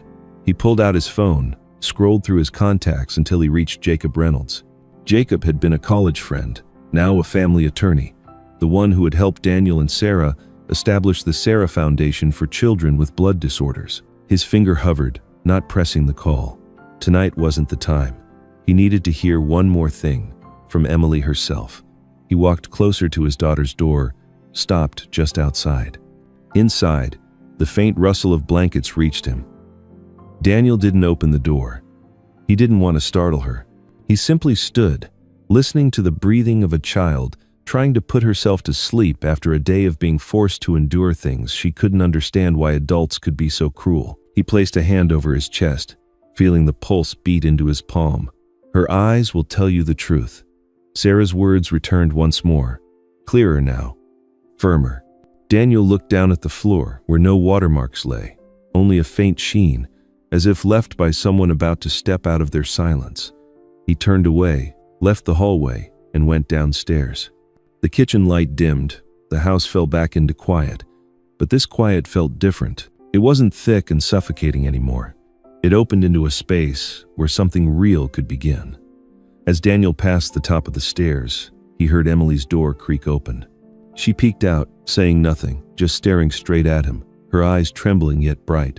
Daniel stopped, stood still, and knew he had received a second message not on paper, but in his child's gaze. Emily's door closed softly. Daniel stood still at the bottom of the stairs for a moment, then turned toward the kitchen. He lit the stove, warmed the chicken soup in the Le Creuset pot, poured it into a white porcelain bowl, and set out bread and a bit of salad. The part-time housekeeper, Donna Hayes, had left earlier in the afternoon. Tonight the house was quiet. The only sound in the kitchen, the faint tap of the spoon against the bowl. He placed 3 sets of silverware on the table, poured water, then called gently, "Dinner's ready, Emily." Margaret appeared first, her red dress still hugging her figure, her smile already prepared. She opened the wine cabinet, ran her finger along a few bottles, then chose a red and poured herself a glass. "This looks wonderful, darling. I'll fix a plate for her," she said, her voice warm enough to fool anyone not paying close attention. Emily came down, her hands clasped together. She perched on the edge of her chair, back straight, eyes fixed on the spoon in front of her as if counting her breaths. Margaret leaned over, spooned some mashed potatoes and a little chicken onto her plate. "Eat, sweetheart. You need to grow strong and neat," Emily whispered. "Thank you." She lifted her sleeve slightly so it wouldn't touch the food. As the fabric slid past her wrist, a patch of blue and purple skin showed. Daniel saw it clearly. He set his spoon down and looked straight at his daughter. "What happened to you, Emily?" Emily froze, the hand holding her spoon trembling. She lowered her eyes, as if wanting to hide her entire arm under the table. Before she could speak, Margaret smiled smoothly. She tripped on the stairs. "Kids get scrapes, that's all. I already put some cream on it." Daniel didn't respond. He kept his eyes on Emily. She swallowed hard, tried to eat a small bite.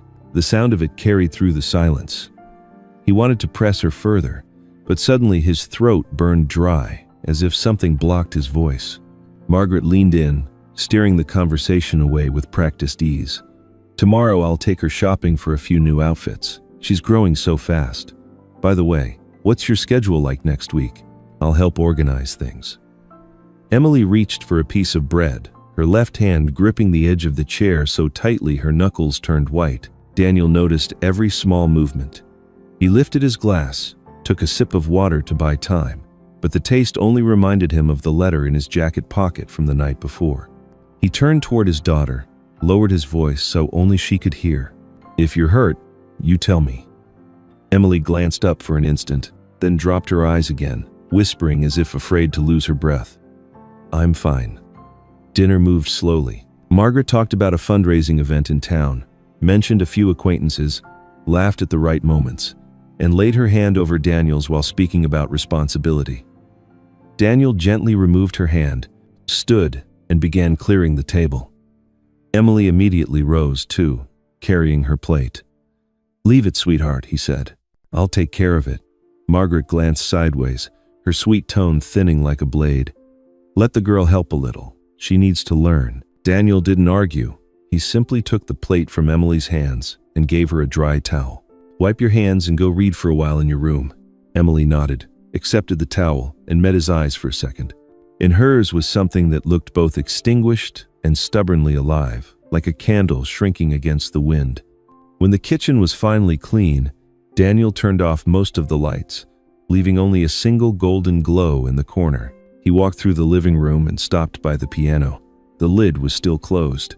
He set his hand lightly on it, pulled back, then went upstairs. The hallway was darker than usual. He paused outside Emily's door and drew a deep breath. Inside, there was no voice, only a silence stretched thin. Daniel raised his hand, ready to knock. He froze, reminding himself of the hollow promises he refused to repeat. He stood there, waiting for some sign from within. After a moment, the faint sound of sniffling reached him. Not full sobs, but something strangled back so tightly, it sounded like it might tear the throat apart. A weight pressed down on Daniel's chest. He laid his hand on the doorknob, let go, then reached again. Finally, he sat down on the small chair by the wall, like a nameless guard keeping watch. The soft click of high heels echoed at the far end of the hall. Margaret approached, her shadow gliding across the strip of light from the wall lamp. She stopped beside Daniel, tilting her head as if whispering something caring. He rose to his feet, stepping half a pace away. Margaret leaned her face toward the door, her voice falling into a thin, cold thread.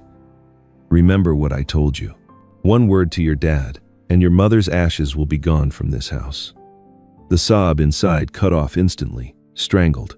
Daniel closed his eyes, his fingers curling into fists until the knuckles went white. He opened them and stared at Margaret. She smiled, innocent as if she hadn't spoken a word, then turned and walked away, her heels striking evenly against the wood. Daniel didn't follow. He stood before his daughter's door, spine straight, one hand pressed to his chest to steady his breath. Sarah's words from the letter came back to him, no longer a request, but a command. He tilted his head, speaking softly, just enough for the girl inside to hear without frightening her. "I'm here." The hallway went silent. Then came a trembling breath, lighter than before. Daniel sat back on the chair, waiting until Emily's breathing steadied. He knew that tonight he still wouldn't have all the answers, but he finally had something he had long been missing. A boundary had been drawn, and he would cross it. At the end of the hall, Daniel's phone buzzed. The name on the screen was Jacob Reynolds. He looked at the familiar number, realizing the time for silence had run out. The phone vibrated in his hand, Jacob Reynolds' name flashing on the screen. Daniel stared at it for a few seconds, then muted the call and typed a short reply. "See you tomorrow morning." He slipped the phone into his pocket and turned toward the hallway. From Margaret's office, a desk lamp glowed faintly.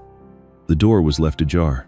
Inside, her voice was low and quick, as if afraid of waking someone. "He's weak. Just a little more." "Yes, I understand." Daniel stopped at the crack of the door. The whispers broke off in fragments, but it was enough for him to know who was on the other end. The way she addressed him, the pause before answering, and the stifled laugh, all of it was familiar. He walked away without a sound. Inside him, a boundary line had just been drawn thicker. The next morning, Richard Barnes arrived.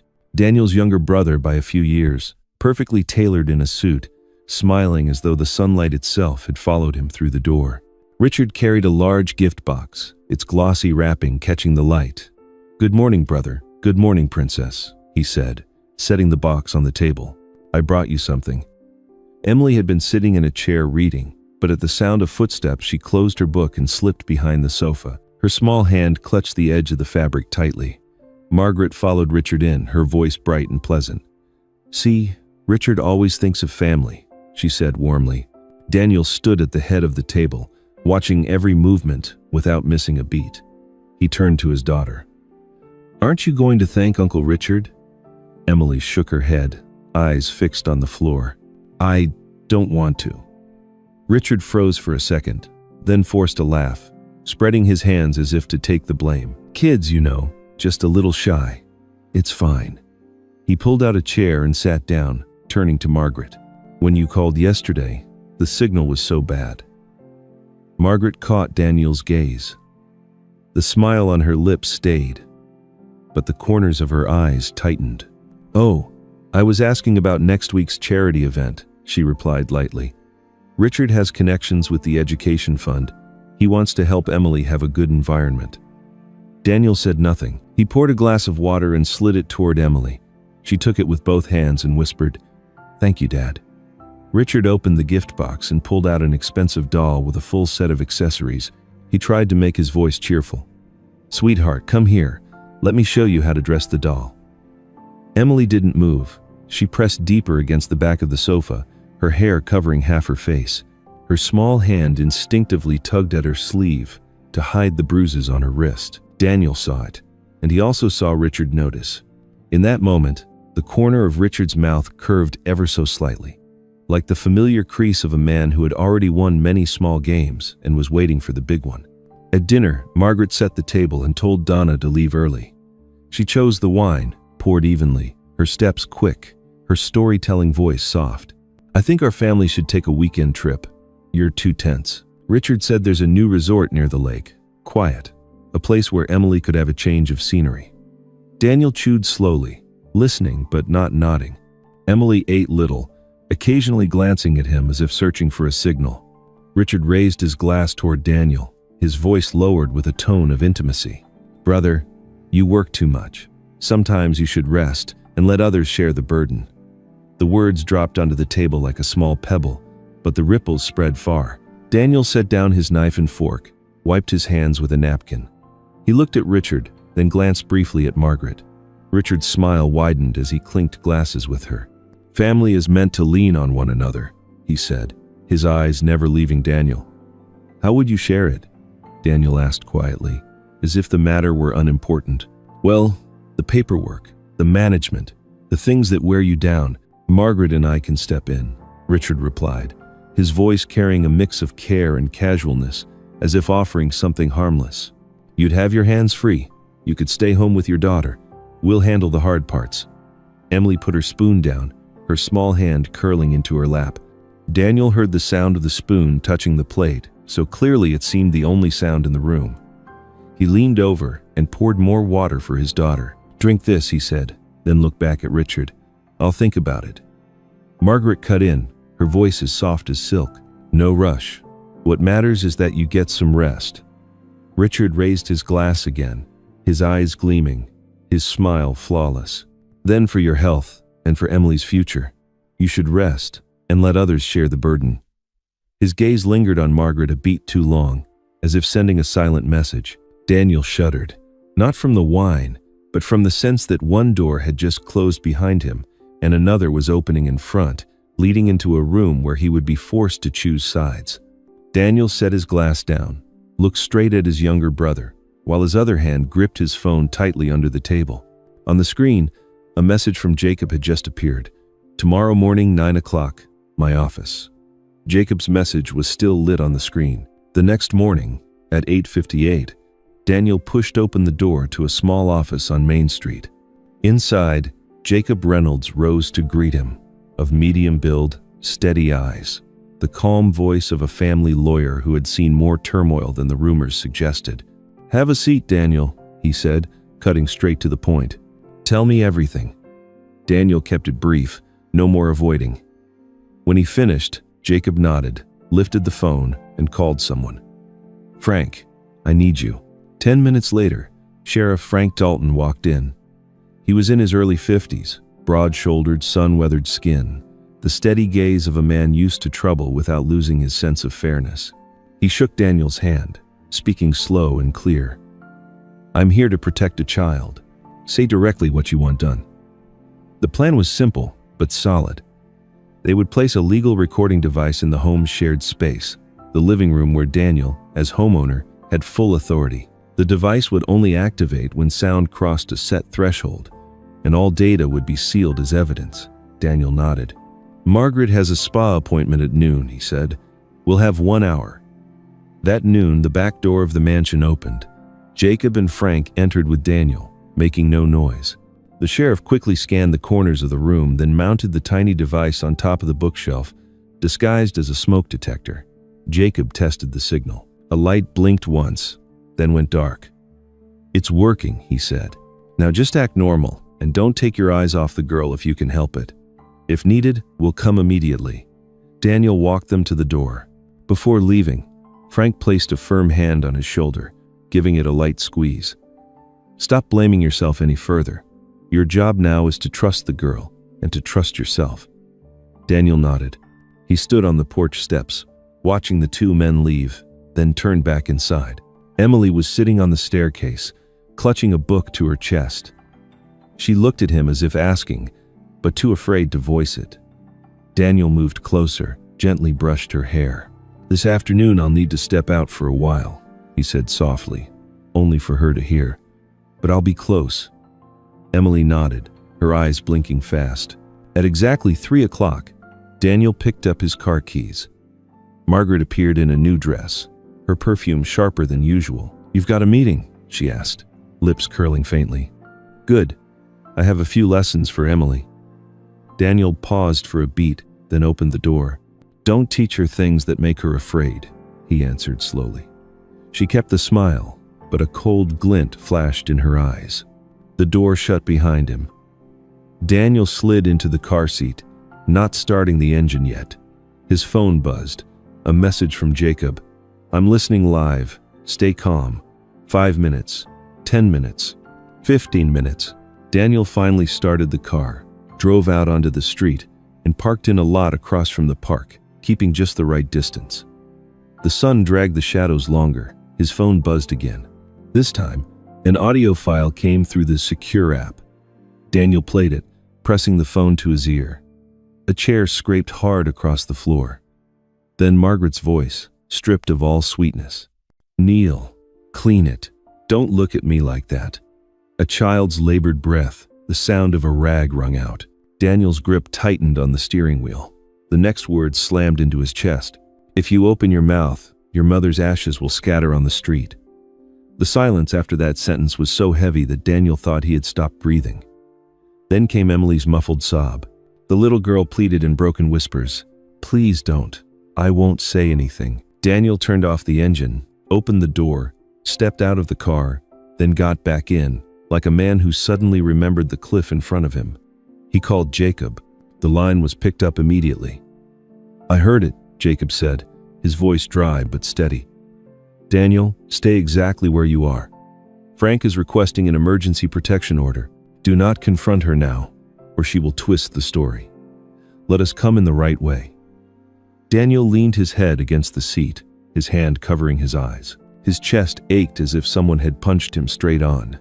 An image of Sarah on her hospital bed flashed before him, her words, "Don't leave the girl alone," cutting open the wound again.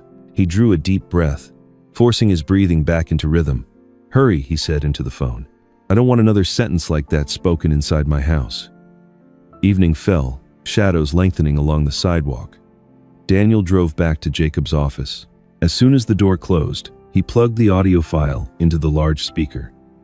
Frank stood beside him, arms crossed, listening from beginning to end without interrupting once. When the recording stopped, the room fell into a short silence. Daniel placed both hands on the table and bowed his head. "I let my daughter hear words like that inside her own home," he said, his voice hoarse. Jacob stepped forward and laid a thin folder in front of him. "This is the official report. I'll file it immediately." "Daniel," he looked him straight in the eye, "you have to face this. Not just for the girl, but for Sarah too." Frank nodded, slow and firm. "Tonight, I'll patrol near your place. Tomorrow morning, if the judge signs the protection order, we go in. Keep Emily with you. Under no circumstances let her be alone with that woman." Daniel folded the folder, his hands no longer shaking. He stood up, gave a short thank you, and left the office. That night, when the lights in the house went out one by one, he sat alone before the small altar holding Sarah's picture. The candle burned steady, its glow reflecting on the glass frame. "I swear," Daniel said slowly, each word striking down like a nail into wood, "I will not let you down one more time." The flame flickered softly. In his eyes, a small light had awakened, fragile but steadfast, like a storm finally finding its direction. The candle in front of Sarah's photo was fading out. Daniel stood up, slipped the letter into his jacket pocket, and walked straight to his study. He turned on the desk lamp, arranged the files neatly on the walnut desk, and placed them beside his Mont Blanc fountain pen. That night he did not sleep. He only sat listening to the Patek clock tick with each beat, waiting for morning. Before 9 o'clock, the doorbell rang. Margaret entered first, wearing a dark dress, her smile gentle. Richard followed, carrying a leather folder. He placed it on the desk and opened it, revealing thick paper documents. "Brother, this is the restructuring plan," Richard said warmly. "You should rest. Let us carry the heavy load." Margaret sat opposite, her hand lightly touching Daniel's wrist as if in a caring gesture. "You've been working too much. Let us share it with you. I will take care of Emily as if she were my own child." She turned to the little girl. "Come, sit closer to your mother." Emily stood at the doorway, clutching the hem of her dress. She did not move. Daniel pulled the chair beside him and said softly, "Sit here." The girl obeyed, sitting upright, her eyes fixed on the desk. Richard slid the first page toward Daniel. "It's just management authorization. Nothing affects ownership," he said, his tone as light as offering tea. Daniel turned the page, reading slowly. Dense sentences, replacement clauses, supplemental annexes. Margaret poured coffee and set the cup in front of him. "Drink a little. Don't let your health fail," she said. Her eyes flickered toward Emily, then stopped on the shiny pen resting on the desk. Daniel thanked her, lifted the cup, then set it down. He picked up his phone, pretending to check his meeting schedule. Beneath the table, the child's hand brushed his. When he looked down, Emily had slipped a small folded paper into his palm. It was creased in haste, trembling. He opened it and saw 4 thin words, fragile as thread. "Daddy, don't sign." Daniel's chest tightened. He folded the note, tucked it into his sleeve, then lifted his gaze. "All right," he said evenly. "Show me everything." Richard smiled, pushing 3 more folders across the desk. Margaret leaned back and exhaled as though relieved. "Wonderful. You understand us." Daniel kept reading, marking certain sections with a pencil. He turned a page and asked a few technical questions to keep the mood natural. Section 5.3 transfers the authority for senior personnel decisions to the authorized party. "Who is that?" Richard answered immediately. "It's a council of 3, myself, Margaret, and an independent advisor." Margaret nodded, smiling kindly. "It's only to free your hands, nothing more." Daniel closed the folder and leaned back. "Do I need to sign all this today?" Richard glanced idly at his watch, creating a sense of urgency. "The sooner the better, so it's ready for next quarter's decisions." Margaret added another layer of sweetness. "Once you sign, you'll have time to enjoy being with your daughter. I'll take care of everything else." Daniel nodded. "All right, I'll sign." He picked up a pen, twisted the cap, and tested the ink with a quick stroke. Richard leaned forward, satisfied. "Just sign each page where it's marked." Daniel set the pen down, lifted his phone as if switching it to silent mode. In that movement, he quickly snapped a photo of the page, the shutters sound faint as a breath. He shifted the angle, pretended to read carefully, and snapped again. By the time he was through the 2 files, he had nearly all the key clauses stored. Margaret stood to pour more coffee. "I'll call Donna to get lunch ready." Daniel nodded without looking up. As soon as the door closed, he glanced at Richard, then lowered his voice evenly. "Give me 10 minutes to finish reading. After that, I'll sign them all at once." Richard raised his brows, smiling. "Suit yourself." Daniel gathered the files and stood. "I'll go into Sarah's room. I mean the study, so I can focus." Richard waved him off. "Go ahead." Daniel carried the papers inside and shut the door. He didn't sit down, only lifted his phone and sent the photos to Jacob with a single line. "Check now." In less than 5 minutes, Jacob called back. His voice was calm but sharp. "This isn't management authorization. It's a disguised transfer of ownership. Clauses 5.3 and 7.2 give them control over your personal assets, even Sarah's trust. Appendix C activates permanently if you step away from operations for more than 60 days. If you sign, you lose everything." Daniel leaned his forehead against the door, eyes closed. "I hear you," Jacob continued. "Don't confront them yet. Tell them to leave the documents. Say it needs notarization, or that an independent advisor has to review it. I'll file an emergency injunction to block the transfer. And Daniel, keep Emily close." Daniel opened his eyes, his hand resting on the pocket where Sarah's letter lay. I understand. He walked back out. Richard looked up, his ready smile in place. Finished already? Daniel set the files back on the desk, his voice steady as if nothing had shifted. I'll sign after an independent advisor reviews them. Company procedure requires it. Richard raised his brows again, his smile thinning. No need for all that, Margaret returned, a glass of water still in her hand. You don't trust me and Richard? Daniel looked straight at her, then at Emily, who sat quietly with her hands clasped together. He spoke slowly, firmly. I trust procedure. He slid the files toward Richard. Leave them here. I'll respond this afternoon. The air grew heavy. Richard's smile faded, though his tone stayed warm. All right, brother, but don't miss the opportunity. He stood, closed the leather folder, then opened it again, as if absent-mindedly. Oh, I'll just need your signature on a few internal documents first. Only routine. Daniel shook his head. This afternoon, Margaret walked toward Emily, leaning down to touch the girl's shoulder. Go on upstairs. Emily jumped to her feet, stepping aside to avoid her hand. Daniel placed his hand on his daughter's back and guided her to the door. Stay in the library. She nodded and hurried off. Now only the three adults remained. Daniel kept his tone even. I have a call at noon. Let's stop here. Richard nodded, his eyes flicking briefly to the pen on the table. See you this afternoon then. They left the office, the sound of footsteps fading down the hall. The door clicked shut, leaving only the ticking clock in the room. Daniel sat down, opened the drawer, and placed Sarah's letter beside the files. He looked at the slanted handwriting, still warm with her presence. Your child's eyes will tell you the truth. Outside, the heavy front door echoed, signaling Richard's car had left the driveway. His phone buzzed, a message from Jacob. The injunction is ready. Sending it to the judge now. Don't sign anything. Daniel replied. Understood. He gripped the edge of the desk, feeling two forces tearing inside him. One the habit of silence, the other a new, steady voice of a father. He rose and looked through the glass toward the end of the hallway where Emily had just disappeared. A question rang clear in his mind, impossible to push aside. Will you stay silent, or will you stand up? Right after Richard left the gate, Daniel called Jacob. Tonight, Jacob answered briefly. The protective order and the limited search warrant are in place. Frank will be waiting outside. Daniel hung up and walked straight into the living room. He placed a small speaker on top of the bookshelf, tested the volume, then slipped the remote device into his pocket. Donna had received her instructions, prepared a simple dinner, and left early. The house was down to 3 people. Daniel stopped by the library door. Emily was holding a book, her eyes lifted in quiet anticipation.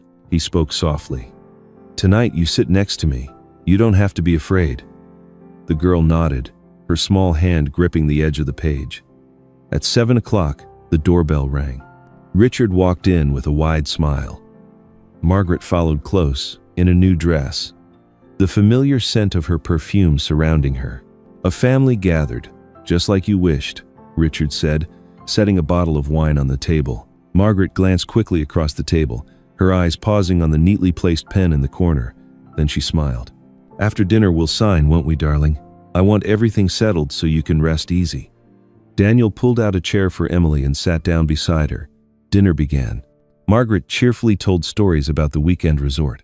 Richard chimed in, occasionally glancing at the leather briefcase as if to drop a hint. Emily ate slowly, her eyes moving from her father to the folder cover. Daniel kept the conversation measured, making no promises. When dessert was served, Richard raised his glass, his voice warm. To your health, to Emily's future. From now on, we'll share the burden. Margaret clinked her glass, then turned to Daniel with a waiting smile. Daniel raised his glass too, but his other hand, inside his pocket, rested on the remote device. He looked at Emily for a moment, then pressed. A voice echoed from the corner of the room, chillingly clear. If you dare speak, your mother's ashes will scatter on the street. No one moved. Not a single fork or knife clinked. The sound cut the air in two and hung there. Margaret's face stiffened, her eyes blinking rapidly as if searching for an excuse. Emily burst into tears, covering her face with both hands, her body trembling. Daniel set his glass down and pulled her against his shoulder. Richard ground his teeth. "You dare set a trap for me?" Daniel stood, still holding his daughter. His voice was steady and firm. "This isn't a trap. I only let everyone hear the truth." He fixed his gaze on Margaret. "Those words were yours, in this very house, to a 7-year-old child." Margaret took a deep breath, forcing her smile back into place. "The audio was doctored. I was only teaching the girl to be polite. She made it up to drive a wedge between us." She stepped forward half a pace but froze when Daniel shielded Emily with his body. He spoke slowly. "There's a timestamp, a location, a certified audio expert, and a court order. Nobody made it up." Richard slammed his hand on the table. "You want to humiliate me?" Daniel turned toward his brother, his voice steady. "If you want to insult someone, say it plainly. But here, I'm talking about my daughter." 3 short knocks echoed. Then the door opened. Sheriff Frank Dalton stepped in with 2 men in brown uniforms. "Frank Dalton, Gallatin County Sheriff," he introduced briefly. "This is Deputy Michael Grant and Marshal Andrew Fletcher."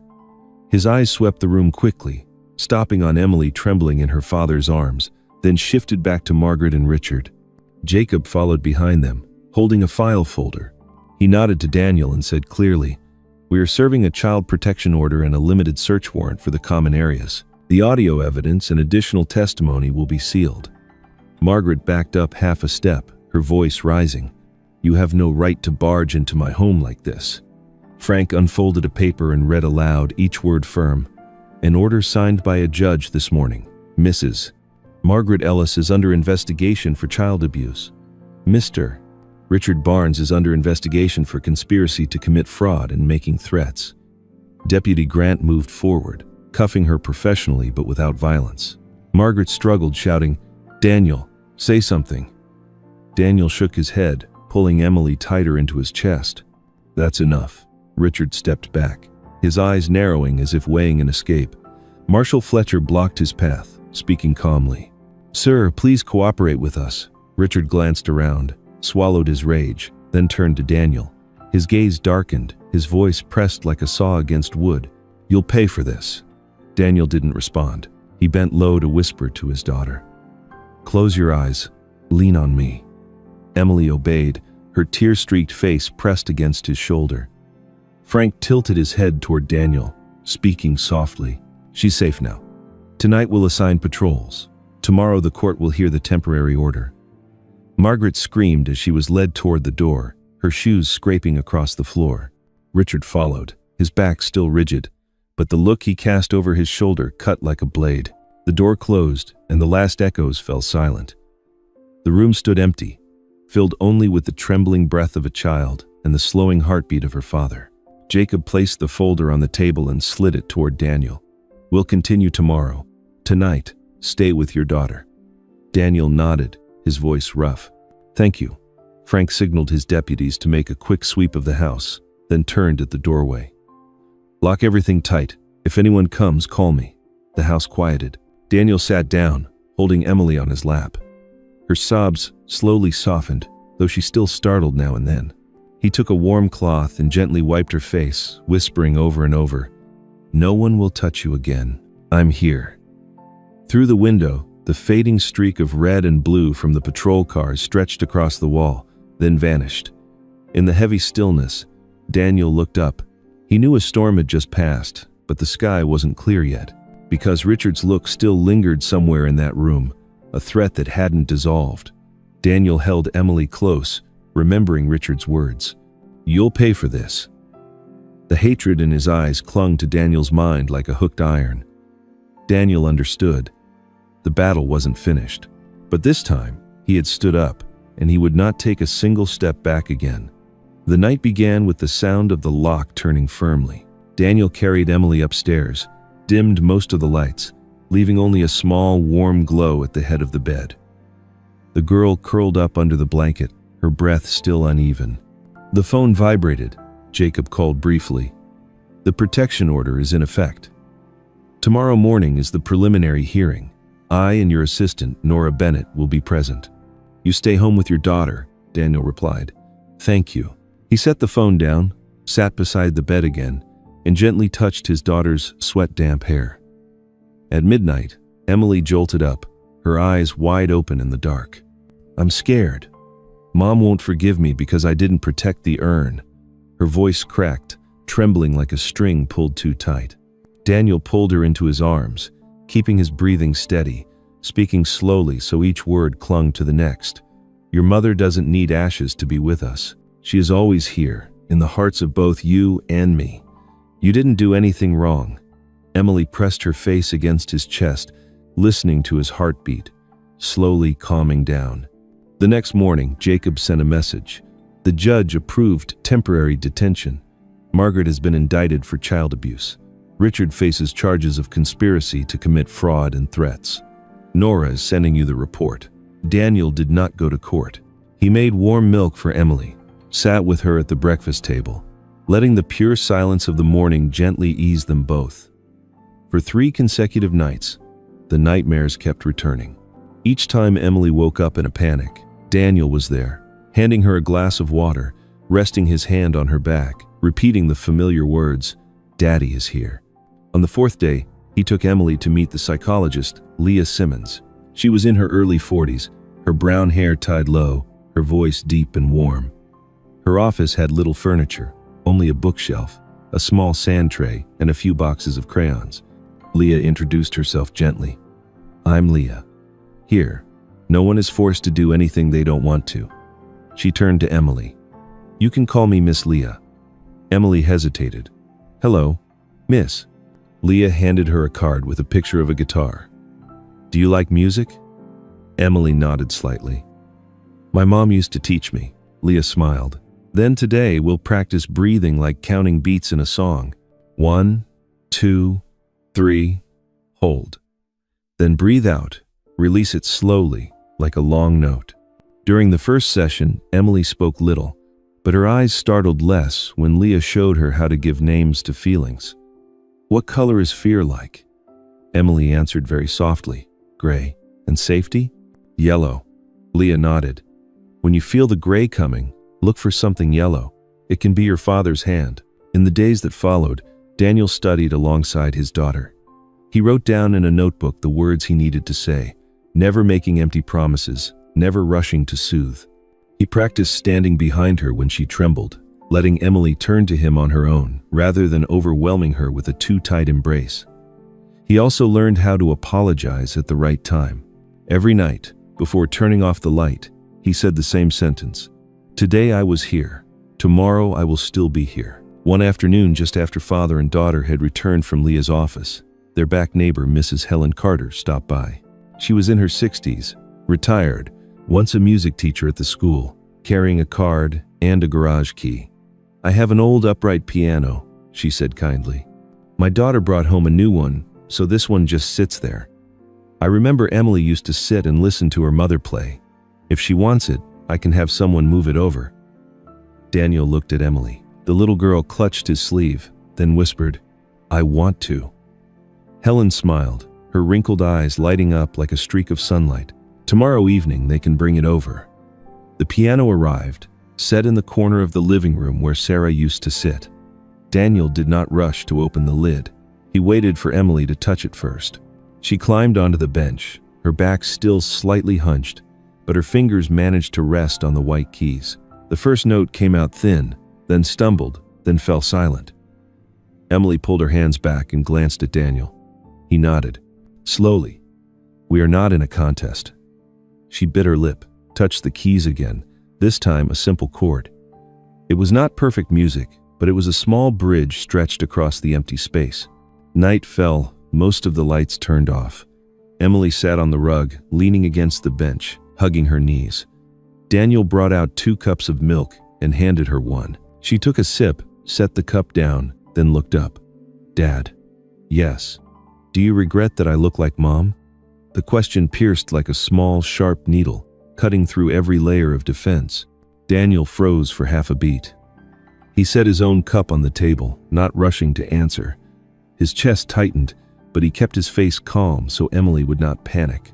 Slowly, he pulled a chair closer, sat down at her eye level, his hands interlaced to keep them from shaking.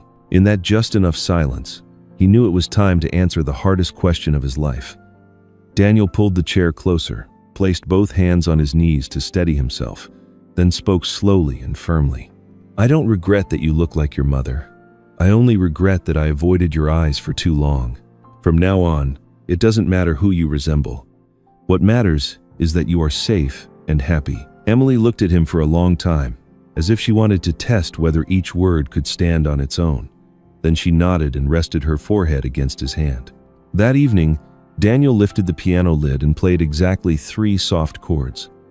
Emily placed her hand on the keys beside him, and father and daughter held the note together until the sound faded completely. A year passed in small but steady steps. Emily's therapy journal filled with pages marked yellow. Leah Simmons sometimes sat in the back row of the living room, suggesting a few breathing exercises, and then leaving the father and daughter to talk on their own. Mrs. Helen Carter dropped by every weekend, reminding Daniel to call the tuner for the piano, encouraging Emily when she practiced difficult passages again. At school, Diane Harper, the new music teacher, about 30 years old with a gentle yet firm voice, chose Emily for the spring recital. "Not because you are perfect," she said, "but because you know how to listen to your own heartbeat." On the day of the recital, the high school auditorium was packed with parents. The sound of quiet conversations subsided as the stage lights came on. Daniel sat in the front row, between Leah and Helen. He gripped the edge of his seat tighter each time the roll call drew closer to the end. When the announcer called Emily Mitchell, Daniel half rose from his chair, then quickly sat back down, afraid of distracting his daughter. Emily walked out in a simple pale blue dress, her hair neatly tied back. Her hands trembled, but her steps did not retreat. She bowed to the audience, then tilted her head toward the front row. "Dad," she whispered just loud enough for 2 people to hear, "I will play Mom's song." Daniel gave a small nod, placing his hand over his chest like a renewed promise.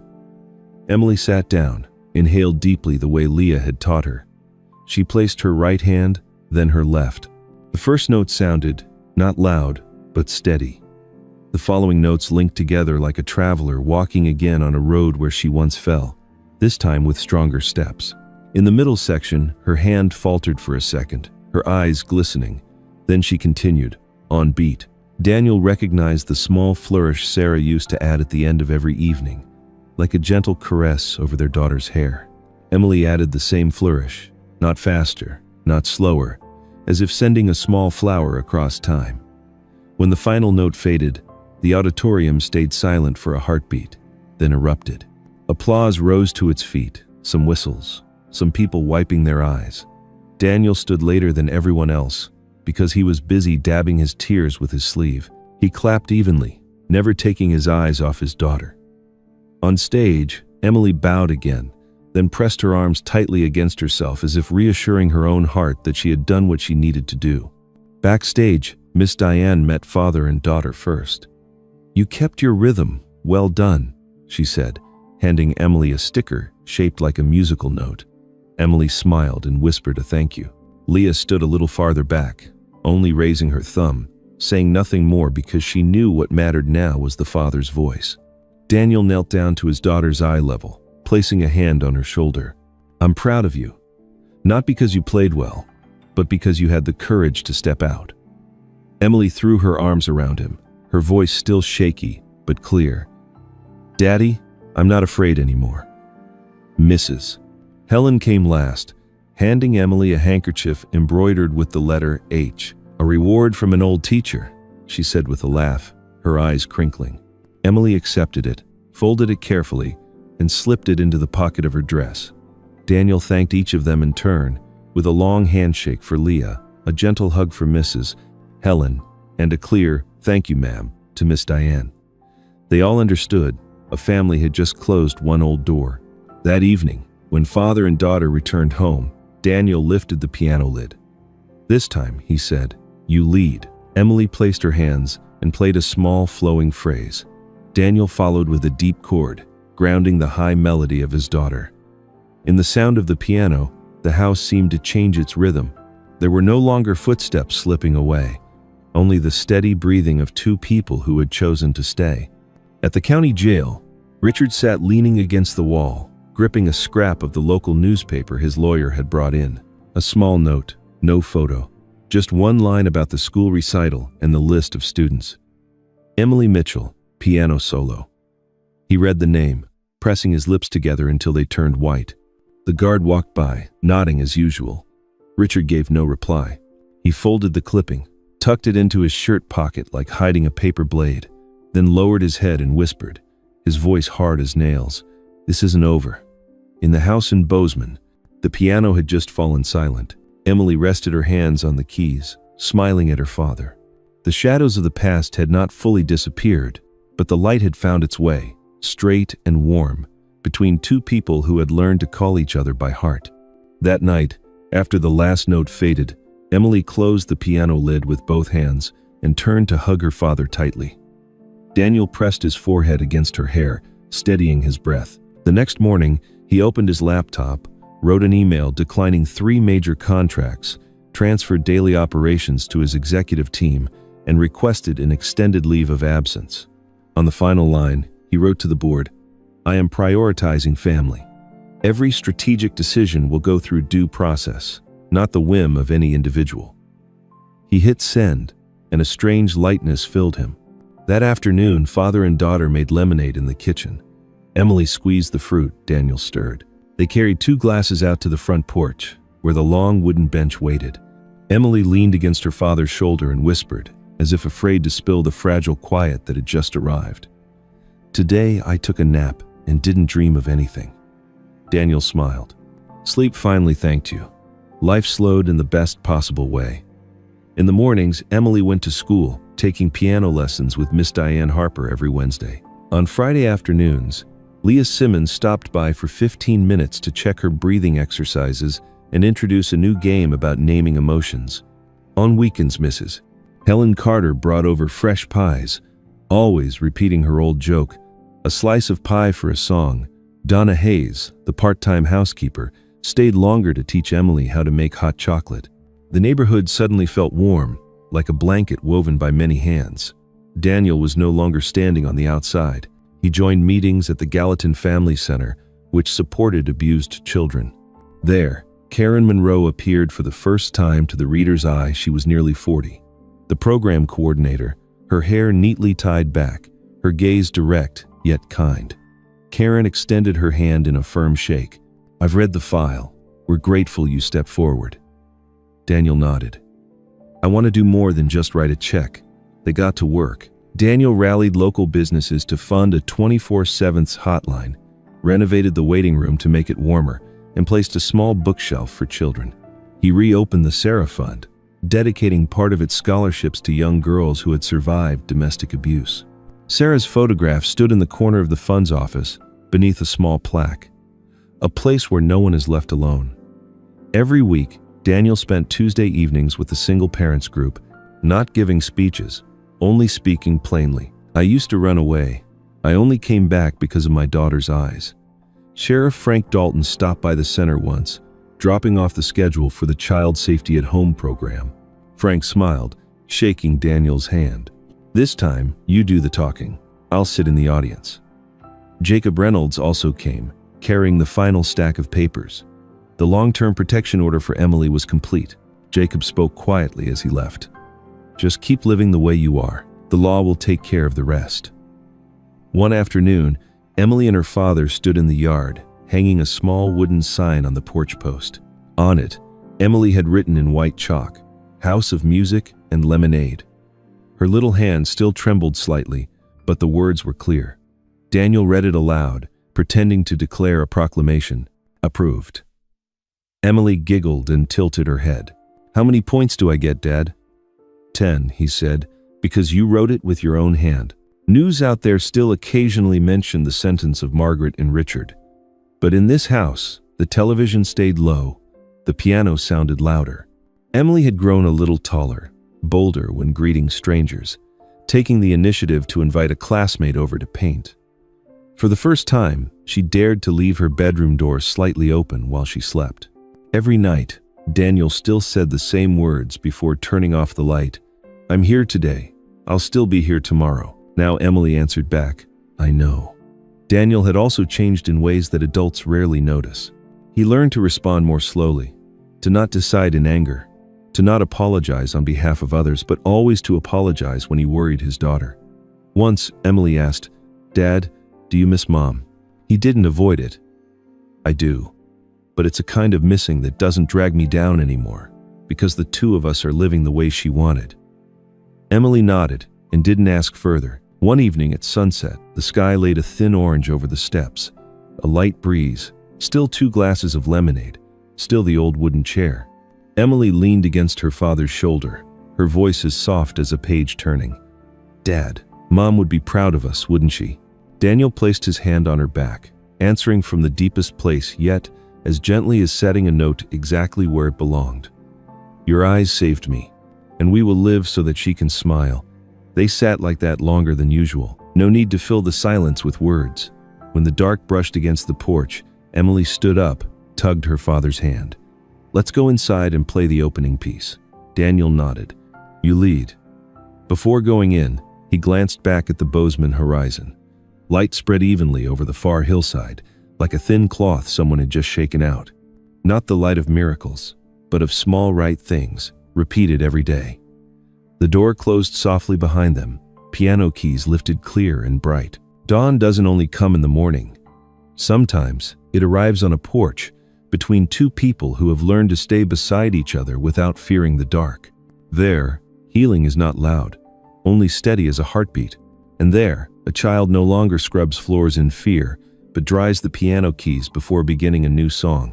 The story does not end with tears, but with music and a promise fulfilled. When Daniel dared to face his own fears, when Emily stepped onto the stage of life, justice also came into the light.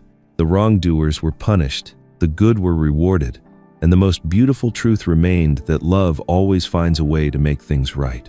That is the message we want to share with you today.